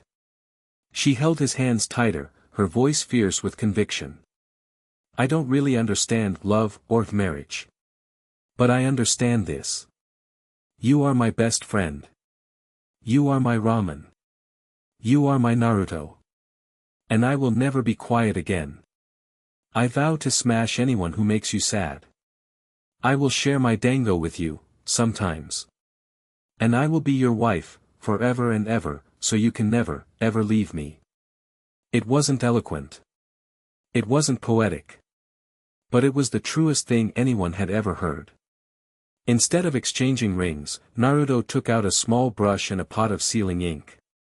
He gently took her hand and, with a few deft strokes, painted a small, intricate Uzumaki spiral on the back of her hand.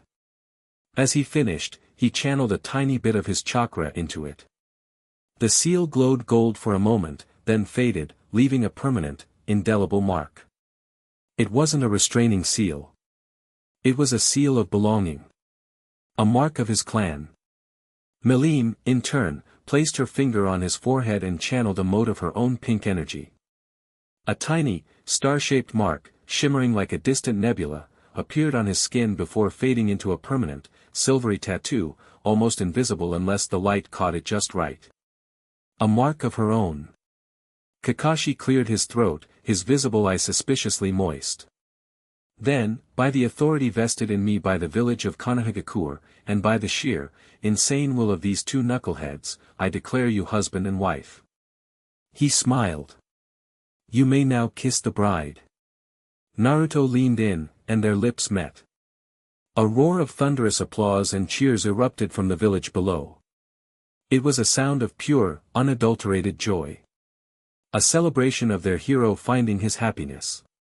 And in that perfect, beautiful moment, the world ended. It started not with a bang, but with a sudden, chilling silence. The cheers died in people's throats. The joyous music from a nearby flute cut off in a discordant squawk. The lanterns flickered and went out. The sky, which had been a beautiful twilight, flashed once, then went a deep, starless, terrifying black. Then came the voice. It was not a sound. It was a pressure. A violation. A cold, sterile thought inserted directly into the mind of every man, woman, and child on the planet. From the Kage in their offices to the smallest child in a remote village, every sentient being heard it at once. Violation detected, the voice was genderless, emotionless, and utterly alien. It was the voice of a machine that had never known warmth. Chronal paradox designated, Uzumaki Nava singularity has achieved permanent bonding. Irreversible entanglement of disparate reality anchoring energies, Naruto and Milim sprang apart, their bodies instantly falling into combat stances. Below them, the crowd was in chaos. Some had collapsed, clutching their heads. Others stared at the black sky in catatonic terror. The shinobi, Sasuke, Kakashi, the Tempest delegation, drew their weapons, their senses screaming at a threat they could not see. Milim let out a low growl, her pink aura flaring to life, a furious beacon in the sudden darkness. What is this? Who's there? Show yourself. The integrity of the continuum has been compromised. The paradox represents a cancerous growth on the fabric of causality, the psychic pressure intensified, bringing a wave of cosmic dread and hopelessness that brought even hardened Jonin to their knees. A sentence is pronounced, the words echoed in the soul of the world, cold and final. Rectification by nullification, the pressure vanished. The sky returned to its normal twilight hue. The lanterns flickered back on. But the celebration was dead. The joyous atmosphere had been replaced by an ice-cold, planetary dread. They had been seen. They had been judged. And they had been sentenced to death by a god they couldn't even see. The wedding was over. The war had just begun. In his office in Kumogakure, Darui staggered back from his window, his heart hammering in his chest. The voice, it had spoken to everyone. It was real. The threat was real. A shimmer of chakra appeared in the corner of his room. Reikage Dano, Kazuma's voice said, no longer smooth, but laced with a chilling, artificial urgency. You heard it. An entity of cosmic law has passed judgment. The union of Uzumaki and the dragon is a threat not just to us, but to reality itself. Appeasing this arbiter is now the only path to survival. Darui was breathing heavily. The logical, terrifying conclusion was unavoidable. The arbiter wasn't after their world. It was after the paradox. They are the source of the cataclysm, Kazuma's voice pressed, a serpent's whisper in the terrified silence. To save our world, the paradox must be eliminated. Naruto Uzumaki will never allow it. He is blinded by his emotion. He has become the single greatest threat to our existence. The words hit Darui like a physical blow. Naruto, a threat? It seemed impossible. But the arbiter's cold logic was undeniable. My organization's contingency plan is our only hope, Kazuma said. We have a weapon. It is incomplete, but with your help, we can accelerate its development. We can sever the paradox. We can show the arbiter that we are willing to correct the flaw ourselves. Darui looked out at his village, at the panicked faces in the streets below. His duty as Reikage, his vow to protect his people, warred with his loyalty to a friend who had saved the world alongside him. But the voice from the sky had changed the equation. The stakes were no longer regional. They were existential. He made the choice a Kage had to make. The hard choice. The terrible choice. What do you need? Darui asked. His voice heavy with the weight of the betrayal to come. Kazuma's silent smile in his dark room was one of absolute victory. The pieces were not just on the board.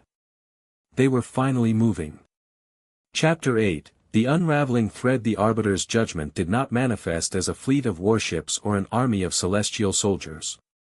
Its first attack was far more insidious. It was an assault on memory, a war waged on the quiet, shared moments that formed the bedrock of Naruto and Milim's bond. It began 3 days after the wedding that wasn't.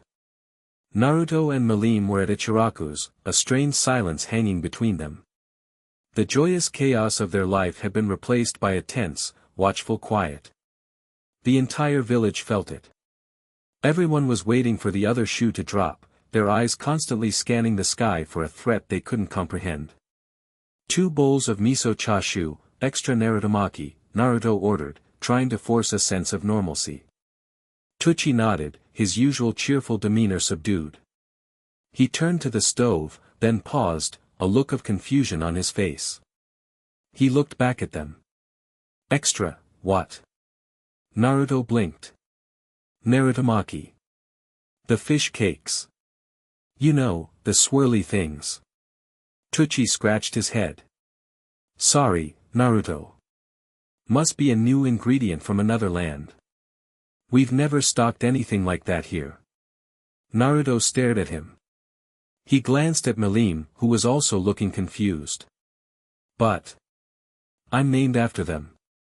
You've been putting them in my ramen since I was a kid. Tucci just gave him a polite, puzzled smile.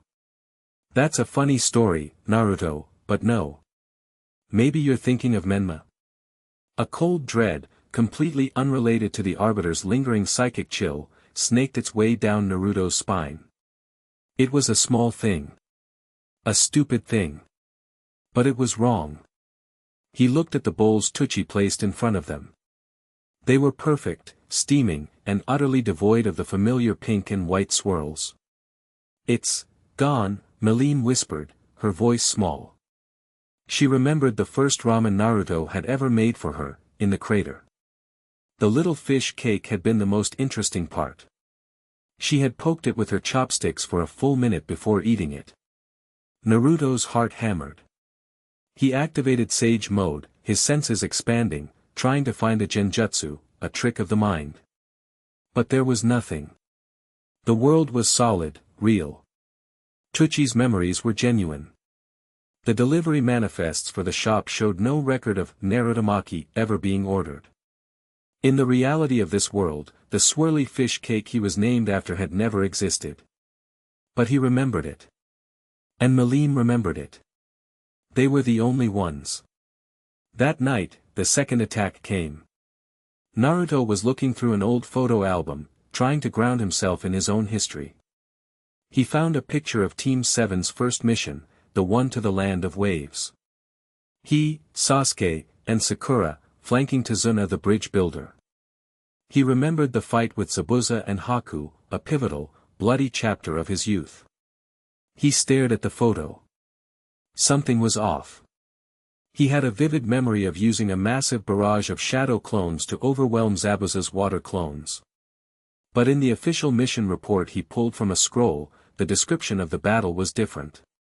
It described him using a clever, single-clone feint to distract Zabuza while Kakashi prepared his attack.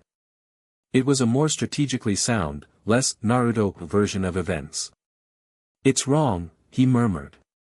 Milim, who was sitting on the floor attempting to build a dango stick tower, looked up. "What's wrong?" "The mission to the Land of Waves," he said, his voice strained. "My first C rank. It happened differently." He tried to explain, but the words felt flimsy. The official record, his teacher's memory, the very history of Konoha, all said one thing. Only his own mind said another. He was an unreliable narrator in his own life story. "It's that floaty head voice, isn't it?" Milim asked, her dango tower forgotten. She crawled over to him, her golden eyes wide with a dawning, terrible understanding. "It's erasing things." "It's not just erasing them," Naruto said, a horrifying clarity settling in. "It's rewriting them. It's pruning our history. The moments that brought us together. The ramen in the crater. Our first big fight as a team. It's trying to edit us out of each other's lives." This was the Arbiter's nullification. Not a swift execution, but a slow, creeping death by 1,000 cuts. It wasn't killing them.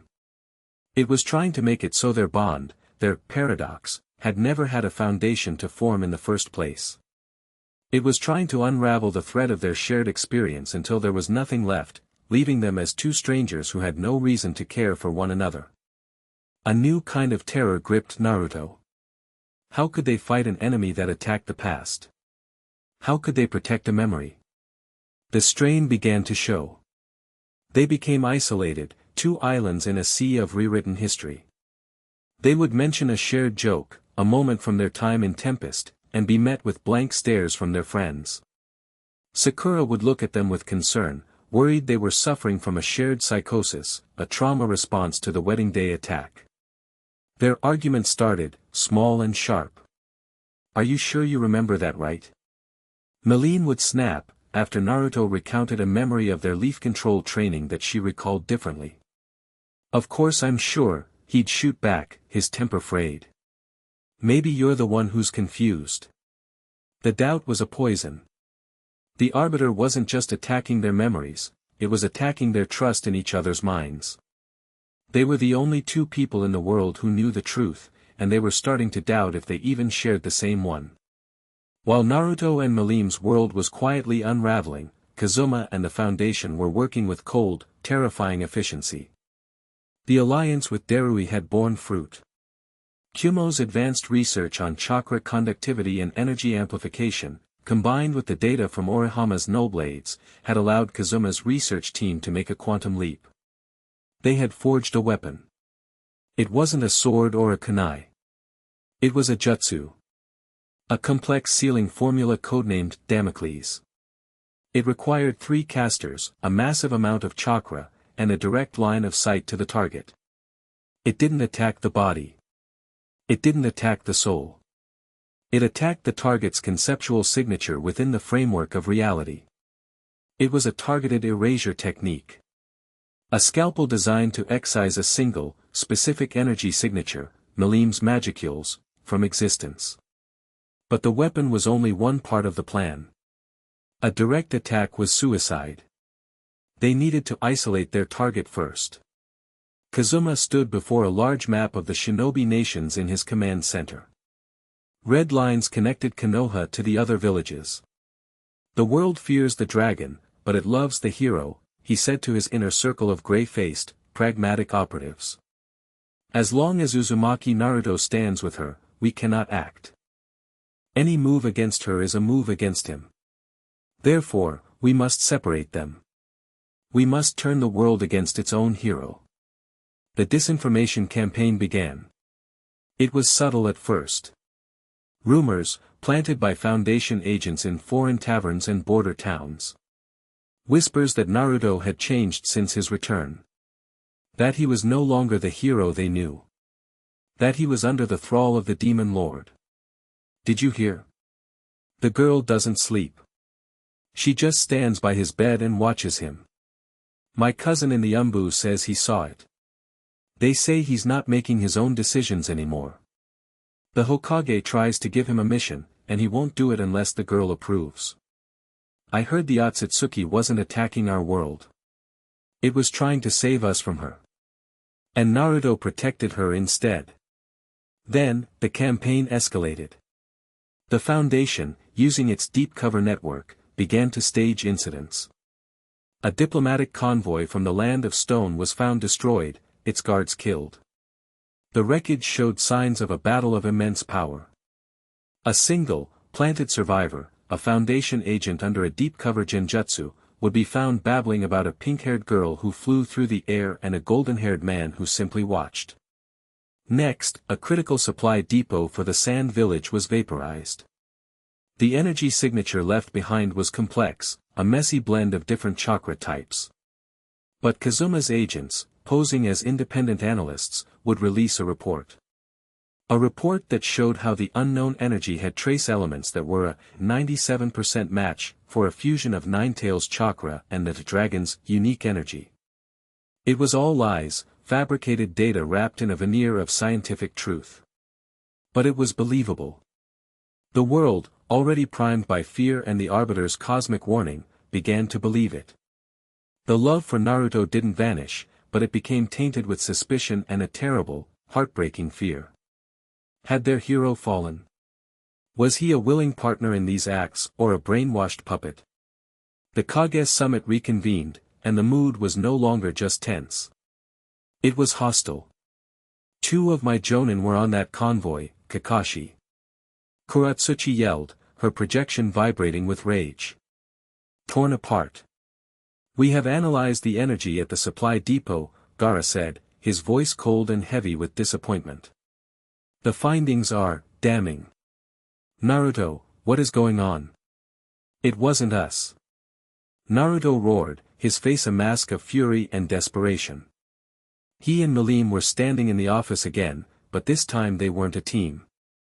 They were suspects. Someone is trying to frame us. Can't you see that? What we see is a pattern of destruction that follows you wherever you go. Darui countered, his voice like grinding stones. His betrayal was complete, his conviction absolute. He was saving the world from its own broken savior. The Arbiter warned us. It said your bond was a cancer. Perhaps this is how it spreads. This is insane. You've known me my whole life. Naruto pleaded, looking at his fellow Kage, his friends. We knew the boy who wanted to protect everyone, Darui said, his voice laced with a cold, hard pity.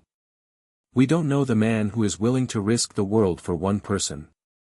You are compromised, Naruto. You and the girl are to remain in Konoha until a full investigation can be completed. You are forbidden from leaving the Land of Fire.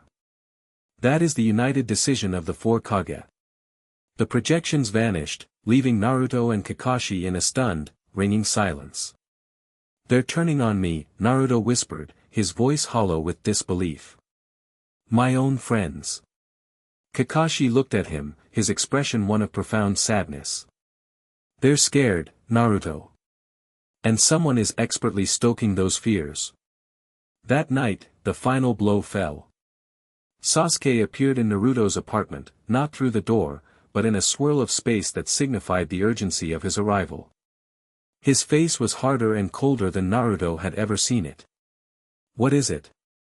Naruto asked, his stomach tightening. I've been tracking Orihama's energy signature, Sasuke said, his voice flat. But I found something else. A network. Hidden bases, operating on old root frequencies, but with upgraded encryption. They're manufacturing weapons. Researching forbidden jutsu. They're the ones behind the attacks, Naruto. They're framing you. I knew it. Naruto slammed his fist on the table. Who are they? What do they want? Sasuke's eyes were dark.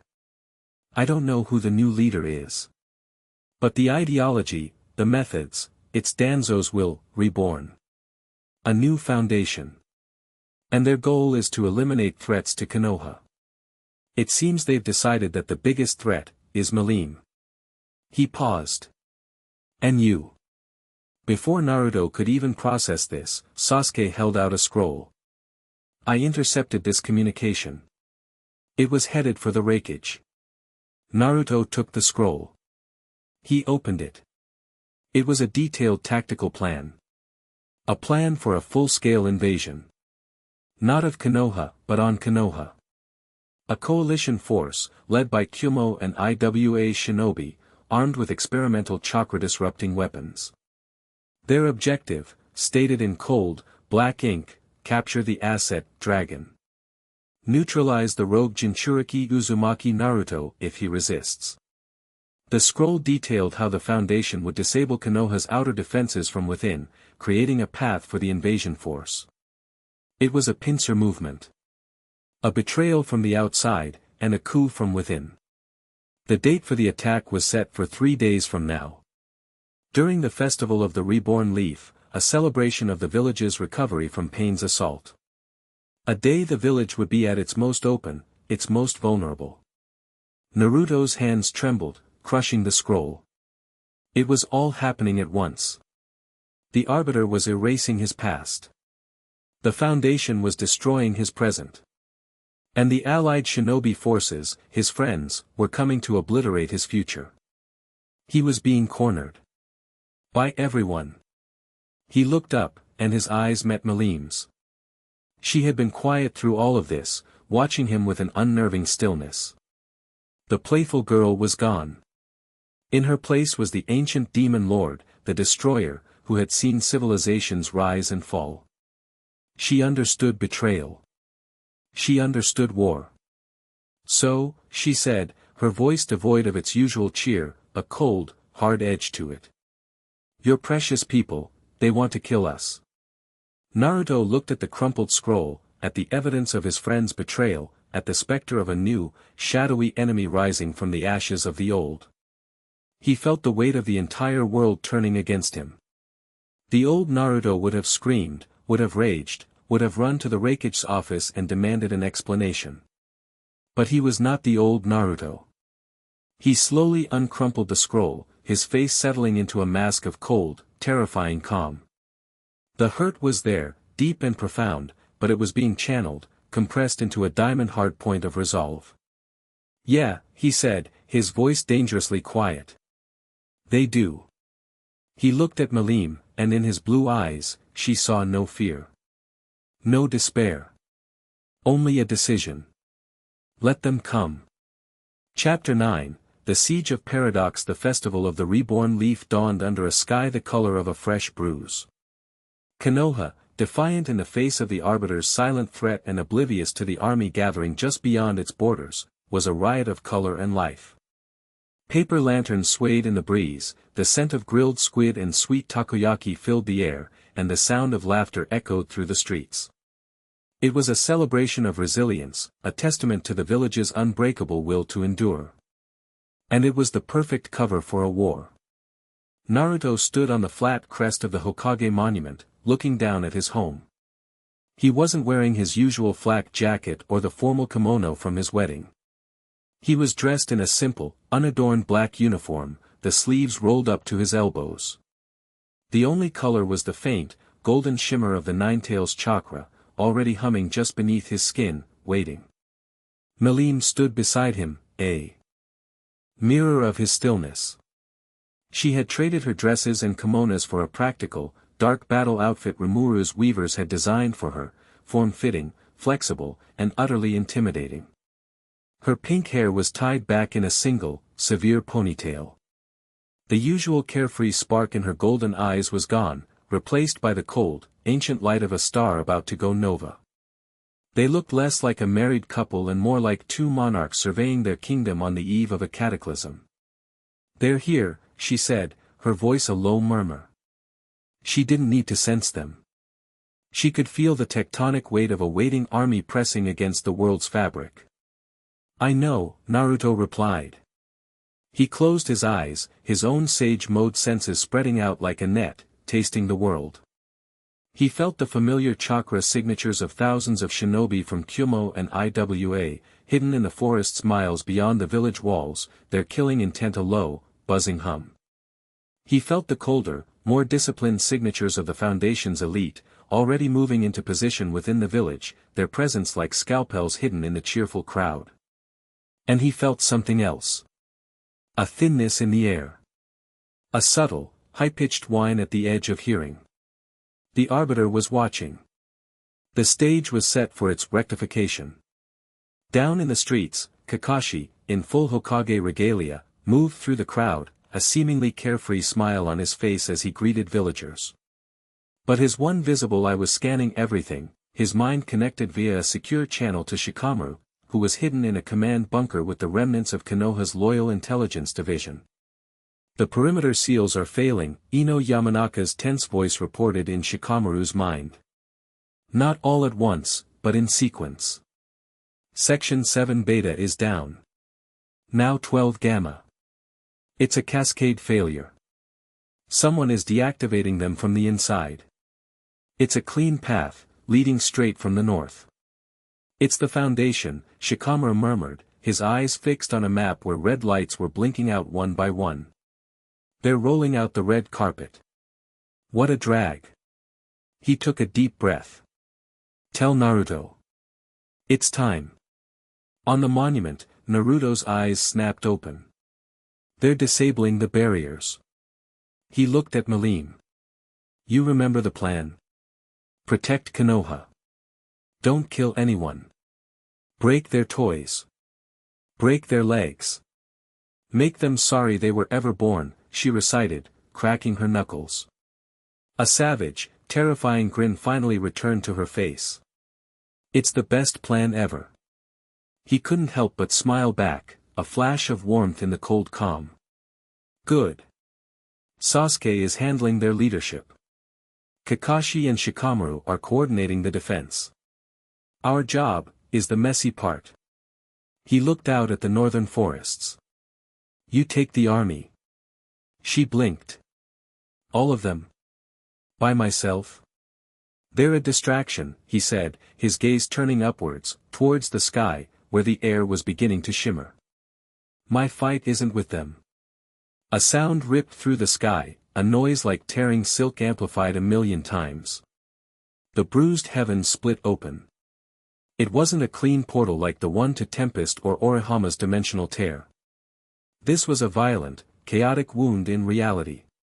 Through the gash, they could see not another world, but a churning, horrifying vortex of raw, uncreation, the space between dimensions. The Arbiter wasn't just opening a door. It was tearing down the wall. The very air began to feel heavy, as the fundamental laws of their reality started to fray under the pressure of another. The two worlds, the elemental nations and the cardinal world, were being forcibly crushed together. The Arbiter's final solution was not to erase the paradox. It was to erase the entire petri dish. "It's collapsing both our worlds," Naruto breathed, a horrified understanding dawning. "So we have to fight a war on two fronts," Milim said, her grin widening. "Even better." Without another word, she leaped from the monument. She didn't fall. She flew, a pink comet streaking north, straight towards the invading army. Naruto watched her go for a split second, a fierce surge of pride and terror welling in his chest. Then he turned his attention to the sky. He gathered Kurama's chakra, the golden cloak exploding around him, 9 truth-seeking orbs manifesting behind his back like a halo of black suns. "Kurama," he said aloud, his voice resonating with power. "You ready for this?" A deep, rumbling chuckle echoed in his mind, the voice of his oldest and truest friend. "Let's show this cosmic janitor what a real monster looks like." With a roar that shook the heavens, Naruto shot upwards, a golden meteor flying into the heart of the dimensional storm. The first wave of the invasion force hit the outskirts of Konoha like a tidal wave of steel and thunder. Thousands of Kyumo and Iwa shinobi poured from the forests, led by Darui himself, his body crackling with black lightning. "Our target is the creature known as Milim," he bellowed, his voice carrying over the din, "subdue her at all costs. Uzumaki is a hostile, do not hesitate to engage." They expected to meet the full might of Konoha's Jonin. They expected a desperate, pitched battle in the streets. They did not expect to meet a single, pink-haired girl hovering in the air 100 yards in front of them, an impatient look on her face. "Hi," Milim chirped, her voice carrying easily over the thunder of their charge. "Are you the guys who want to kill my husband? You'll have to fill out a form. And then I'll have to deny it." Violently. A grizzled Iwa Jonin scoffed. "Don't be fooled by her appearance. She's the target. Fire." 1,000 jutsu were unleashed at once. A storm of fireballs, lightning bolts, and sharpened earth projectiles converged on her location. It was enough firepower to level a small mountain. Milim just sighed, looking bored. She held up one hand and flicked her wrist, a simple, dismissive gesture. A wave of invisible force, a pulse of pure, condensed magicules, erupted from her. The storm of jutsu didn't just stop. It was unmade. The fireballs fizzled into nothing. The lightning dissipated. The earth projectiles crumbled into dust. The entire army skidded to a halt, their eyes wide with disbelief. "My turn," Milim said, a predatory glint in her eyes. What followed was not a battle. It was a lesson. Milim moved through the army like a force of nature. She did not kill. Killing was easy, and Naruto had told her not to. Instead, she systematically, efficiently, and terrifyingly dismantled them. She appeared in the middle of a Kyumo platoon. They swarmed her with their lightning-infused swords.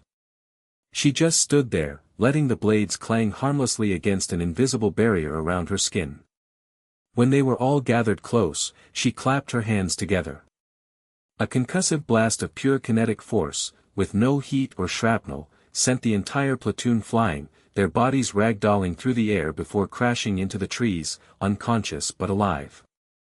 Their expensive, experimental chakra-disrupting blades were twisted into scrap metal. A squad of Iwa's finest tried to trap her in a massive Earth-style prison. She just punched it. Not the wall. The ground beneath it. A shockwave traveled through the earth, and the entire prison shattered from the foundation up, the shinobi who had cast it collapsing as the feedback overloaded their chakra systems. Darui, seeing his forces being effortlessly routed, entered the fray himself. "Laser circus," he roared, unleashing his signature attack. A dozen beams of brilliant light shot towards Milim from all angles. Milim didn't even dodge. She just held her hands out, caught the beams as if they were solid ribbons of light, tied them into a knot, and threw them back at him. Darui was forced to dive out of the way as his own technique detonated against a hillside. "You're fast," Milim commented, appearing in front of him. "But your toys are boring." She poked him in the chest with a single finger. A jolt of her own energy, not enough to kill but more than enough to disrupt, surged through him. Darui's lightning cloak fizzled out, and he collapsed, his entire body spasming, his nervous system temporarily shut down. Milim stood over the fallen wreckage, looking out at the terrified, broken army. She hadn't killed a single person, but she had inflicted a far more profound wound, absolute and utter demoralization. They had come with the might of two great nations to slay a dragon, and the dragon had treated them like misbehaving children. But her fight was not just with the army. From the streets of Konoha, a dozen figures rose to meet her. They were Foundation elite, clad in stark white armor and porcelain masks. Each one held a weapon that hummed with a sickly, purple light, the conceptual weapons gifted by the Arbiter. Target confirmed, the leader of the squad said, his voice an emotionless monotone. Engage and neutralize. They attacked, their movements silent and precise. They didn't use jutsu. They swung their blades, which cut not at her body, but at the very space she occupied. One of the blades grazed her arm, and the barrier of magicules she kept around herself flickered and thinned, a section of it momentarily erased. Milim's eyes widened in surprise and then narrowed in fury. Cheaters! You're cheating! This was a real fight. While Milim was holding off an army, Naruto was fighting a war against physics itself. He flew into the dimensional rift, into the heart of the storm. It was a nauseating, chaotic non-space of swirling colors and screaming energies. Gravity was a suggestion. Time flowed like molasses one moment and snapped like a rubber band the next. At the center of it all was the Arbiter. It wasn't a being of flesh and blood. It was a construct of pure geometry and light, a shimmering, multifaceted crystal the size of a mountain, constantly shifting and reconfiguring itself. It pulsed with a cold, white light, the source of the psychic voice and the engine of the dimensional collapse. As Naruto approached, facets of the crystal peeled off, forming humanoid shapes of hard light, armed with blades that seemed to cut reality itself. They swarmed him. Naruto became a whirlwind of gold and black.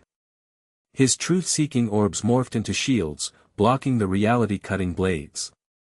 He used them as projectiles, firing them like miniature-tailed beast balls. He fought with a ferocity he hadn't used since the final battle against Sasuke, his taijutsu a blur, each blow infused with sage energy that could shatter stone and steel. But for every construct he destroyed, two more would form from the main crystal. It was an endless, attritional battle. Suddenly, a perfect Susanoo, a colossal armored warrior of purple chakra, materialized beside him. Sasuke was there, his rinnegan blazing. "You handle the small fry," Sasuke said, his voice calm amidst the chaos. "The big one is mine." The Susanoo drew its massive blade and charged the Arbiter's crystalline form, its sword. Striking the crystal with a sound that echoed across dimensions. A crack appeared on the Arbiter's surface. The Arbiter responded. It focused its energy, and a beam of pure nullification lanced out, not at Sasuke, but at the Susanoo's conceptual anchor. Sasuke grunted, his armored warrior flickering as its very existence was threatened. This was not a battle that could be won with brute force. Naruto saw his opening.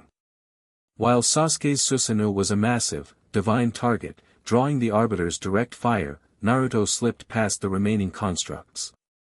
He flew straight towards the crystalline heart of the entity, his hands forming a single, simple seal. He wasn't gathering a Rasengan. He wasn't forming a tailed beast bomb. He was gathering something far more potent. He was gathering his memories. He closed his eyes, and he remembered everything. The loneliness of an empty apartment. The taste of Irika's ramen. The sting of Sasuke's first Chidori. The warmth of Hinata's confession. The weight of his father's hand on his shoulder. He gathered the pain, the joy, the rage, the love. And then he reached deeper. He gathered his memories of Milim. The flash of her fist in the wasteland. The taste of the ramen he made her. The sound of her frustrated groan as she failed to hit the leaf. The warmth of her hand in his. The look in her eyes as he placed the Uzumaki seal on her hand. He gathered up his entire, messy, chaotic, beautiful, painful life. He gathered his very soul. And then he unleashed his ultimate talk no jutsu. He didn't speak a word. He slammed his palm against the Arbiter's crystalline surface and poured all of it, every emotion, every connection, every contradiction, directly into the Arbiter's perfectly logical, sterile system. The Arbiter was a being of pure, cold mathematics. It understood causality, probability, and order. It did not understand love. It could not compute grief. It had no algorithm for the irrational, self-sacrificing bonds of friendship. Naruto's raw, unfiltered soul was a virus in its perfect code. The crystal began to glow with a chaotic rainbow of colors. The hard light constructs dissolved. The psychic pressure across the dimensions faltered. The Arbiter let out a silent, psychic scream, a wave of pure, unadulterated confusion. Error. Error. Paradoxical data input. Logic failure. Causality. Meaningless, the Arbiter wasn't being destroyed. It was being forced to feel. And for a being of pure logic, emotion was a poison more potent than any physical attack. It was faced with a truth it could not process, that the unplanned, chaotic, illogical connections were not a flaw in the system. They were the entire point of it. Are you evaluating? Core. Function, the crystalline form began to fold in on itself. The dimensional rift wavered, the pressure lessened. The Arbiter was not retreating in defeat. It was withdrawing in existential crisis. It had encountered a variable it could not account for, and its only recourse was to shut down and reboot its entire understanding of the universe. Back in Konoha, as the Arbiter's influence faded, the Foundation's conceptual weapons flickered and died, their power source cut off. Milim, who had been engaged in a furious, desperate battle, found herself facing a dozen men with useless, inert blades. She grinned, her eyes blazing. My turn again. At the same time, in an underground command bunker, Kazuma watched his trump card dissolve into nothing. His face, for the first time, showed an emotion, stark, cold fury. Unacceptable, he whispered. The wall behind him exploded inwards. Sasuke Uchiha stepped through the smoke, his rinnegan glowing in the dark. Beside him stood Kakashi, his hand crackling with a raikiri, and Shikamaru, his shadows writhing at his feet. They had dismantled the Foundation's leadership from the inside out while the world was distracted. It's over, Kazuma, Kakashi said, his voice hard. Or whatever your real name is. Kazuma just straightened. His simple uniform. He looked at the intruders, then at the main screen, which now showed the invading army in full retreat, Milim hovering over them like an avenging angel. His plan, so perfect, so logical, had failed. He reached into his coat. Not for a weapon. For a single, black pill. The mission is paramount, he said, his voice flat. He swallowed the pill. A horrifying, corrupted chakra erupted from him, his body twisting and contorting. He was not just a leader. He was the final contingency. His mind, already warped by his obsession with logic, had been fully given over to the Arbiter's cold philosophy in the final moments. He was becoming its echo. If the world will not be saved, he hissed, his voice becoming a distorted chorus, then it will be purged.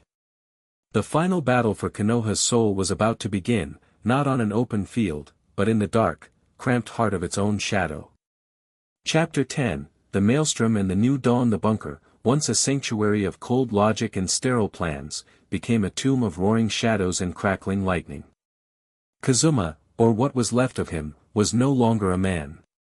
He was a vessel, a grotesque echo of the Arbiter's will, fueled by a cocktail of forbidden jutsu and corrupted sage energy. His skin stretched and tore, revealing a framework of black rods beneath, pulsating with a sickly purple light. His eyes were gone, replaced by glowing, geometric patterns that saw not flesh, but data streams and probability vectors. Flawed variables, the thing that was Kazuma rasped, its voice a discordant harmony of man and machine. All of you. Illogical. Emotional. Contaminants.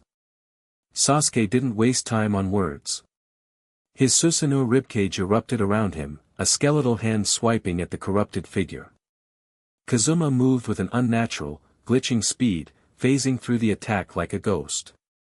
He reappeared behind Shikamaru, his hand outstretched, a miniature null blade of purple energy forming at his fingertips.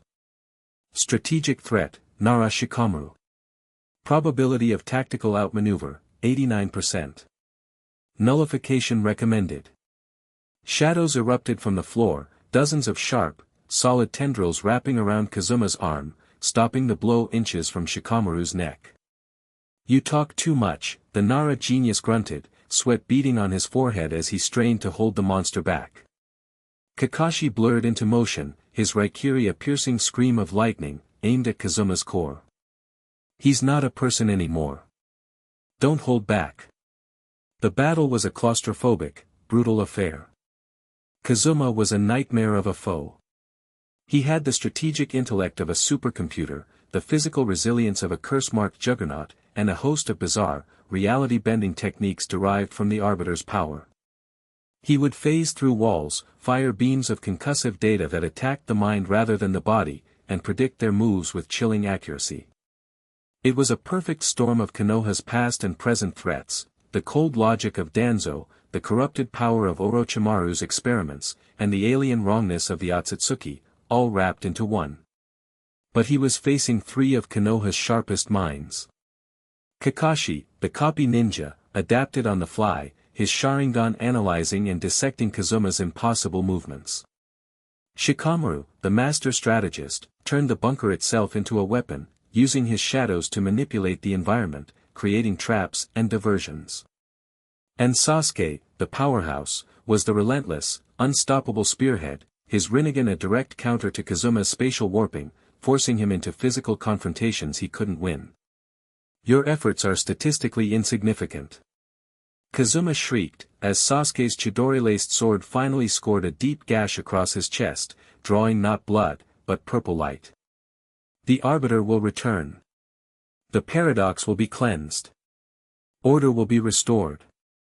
The only thing that's getting cleansed here is you, Sasuke growled, his Rinnegan glowing as he locked Kazuma's phasing ability in place.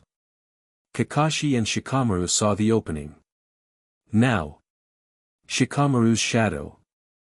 Possession locked Kazuma's body, while Kakashi plunged a Raikiri straight through his core.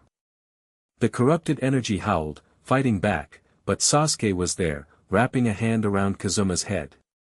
This is for Konoha, he said, and with his Rinnegan, he didn't just kill him. He tore the alien consciousness, the Arbiter's echo, from Kazuma's mind, casting it out into the void. The light in Kazuma's eyes faded. The black rods receded.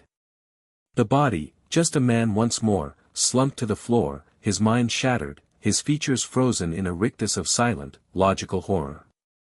The foundation had fallen. As the last battle for Konoha's soul raged in the darkness, the sky above was healing. The dimensional rift, its power source in existential crisis, stitched itself shut with a final, silent sigh. The bruised purple faded, giving way to the gentle, star-dusted blanket of twilight.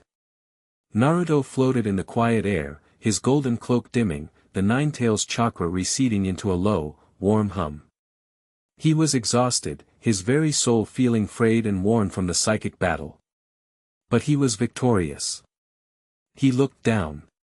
The invading army was in full, panicked retreat. It was a rout. And hovering above them, like a queen surveying her broken legions, was Milim. She wasn't chasing them. She was just watching them run, a look of profound, almost bored, disappointment on her face. Naruto descended, landing softly on the ground beside her.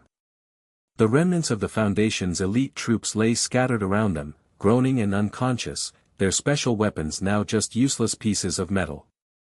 Milim turned to him, the cold, hard light of the destroyer fading from her eyes, replaced by a familiar, worried warmth. She rushed over, her hands fluttering around him, checking for injuries. Are you okay? Did you beat the big shiny crystal thing? I knew you would. But are you hurt? Did it try to erase you? If it comes back, I'm going to find it and eat it, she babbled, her words a frantic, welcome cascade. Naruto caught her hands, a weary but deeply fond smile on his face. I'm okay, Milim. It's over. The Arbiter is gone. For now. She looked at him, then at the retreating army, then at the peaceful, lantern-lit village behind them. She had held back an army. He had held back a god. And their home was safe. A slow, brilliant smile spread across her face. So, we won. Yeah, Naruto breathed, his heart swelling. We won. She let out a whoop of pure, unrestrained joy and threw her arms around him, lifting him off the ground in a hug that was both celebratory and possessive. This time, he didn't just tolerate it. He wrapped his own arms around her, burying his face in her hair, breathing in the faint, ozone and sugar scent of her. They had faced down the entire world, and a god besides, and they were still standing. Together.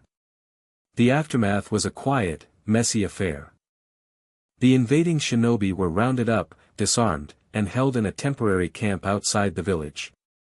There was no talk of punishment, only a heavy, collective shame. The leaders, Darui and Kuratsuchi, once they were revived and briefed on the Foundation's treachery, had requested a private audience with Naruto. He met them not as a hero or a victim, but as an equal. He simply listened as they struggled to apologize, their words thick with the humiliation of being so thoroughly manipulated, so blinded by their own fear. We were wrong, Naruto, Darui had said, his head bowed. We let fear guide us. We betrayed a friend. There is no excuse. Naruto just looked at them, his expression unreadable. No, he said, his voice quiet. There isn't. Trust is a fragile thing. Once it's broken, it takes a long time to heal. He left them with that, the weight of his quiet disappointment more damning than any punishment. The allied shinobi forces would survive, but the easy camaraderie of the post-war era was gone, replaced by a hard-earned, wary respect. The Foundation was dismantled, its members either arrested or, like Kazuma, confined to the hospital, their minds broken by forces they had tried to wield. Konoha was cleaning its own house, cutting out the last remnants of Danzo's rot. Weeks passed. The world began to breathe again. The fear of Milim had not vanished, but it had been transformed. She was no longer seen as a natural disaster or a rogue weapon. She was a force, an undeniable pillar of a new world order, her power irrevocably bound to Konoha through its strongest protector. Naruto and Milim were no longer a problem to be solved. They were a fact to be accepted. Life settled into a new, stranger kind of normal. The Arbiter's edits on reality remained. Narutomaki was still gone from Ichiraku's, much to Naruto and Milim's private frustration, but no new changes occurred.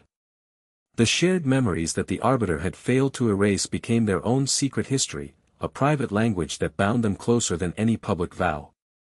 One crisp autumn evening, Naruto stood on the Hokage monument, looking down at the village. The festival had been rescheduled, smaller this time, more intimate. A true celebration. The sound of music and laughter drifted up on the cool breeze. He felt a familiar presence beside him. Milim appeared, holding 2 steaming bowls of ramen she'd cajoled out of Tucci. She handed one to him, her expression content. It's quiet again, she said, not with the old loneliness, but with a newfound peace. A good quiet, he replied, taking a bite of his noodles. They sat there for a long time, in comfortable silence, their shoulders touching. They were husband and wife. They were partners who had faced down gods and armies. They were 2 lonely souls who had found their home in each other. Milim nudged him with her shoulder. So, what's next? Are there any more evil gods to punch? Or maybe a rogue planet that needs smashing? Naruto chuckled, the sound warm and genuine. He looked out at the horizon, at the endless possibility of the world stretching out before them. Their future was an unwritten scroll, a chaotic, unpredictable, and wonderful adventure waiting to happen. He slung an arm around her, pulling her close. I don't know, he said, a wide, excited grin spreading across his face. But whatever it is, we'll face it together. He leaned in and kissed her, a simple, sweet kiss that tasted of ramen and victory. Below them, the village celebrated. Above them, the stars watched, silent and unjudging. And for the Maelstrom and the Destroyer, for the first time in a very long time, everything was perfectly, beautifully, right with the world. The end. Thank you for watching this video. Please be sure to subscribe to our channel and like this video.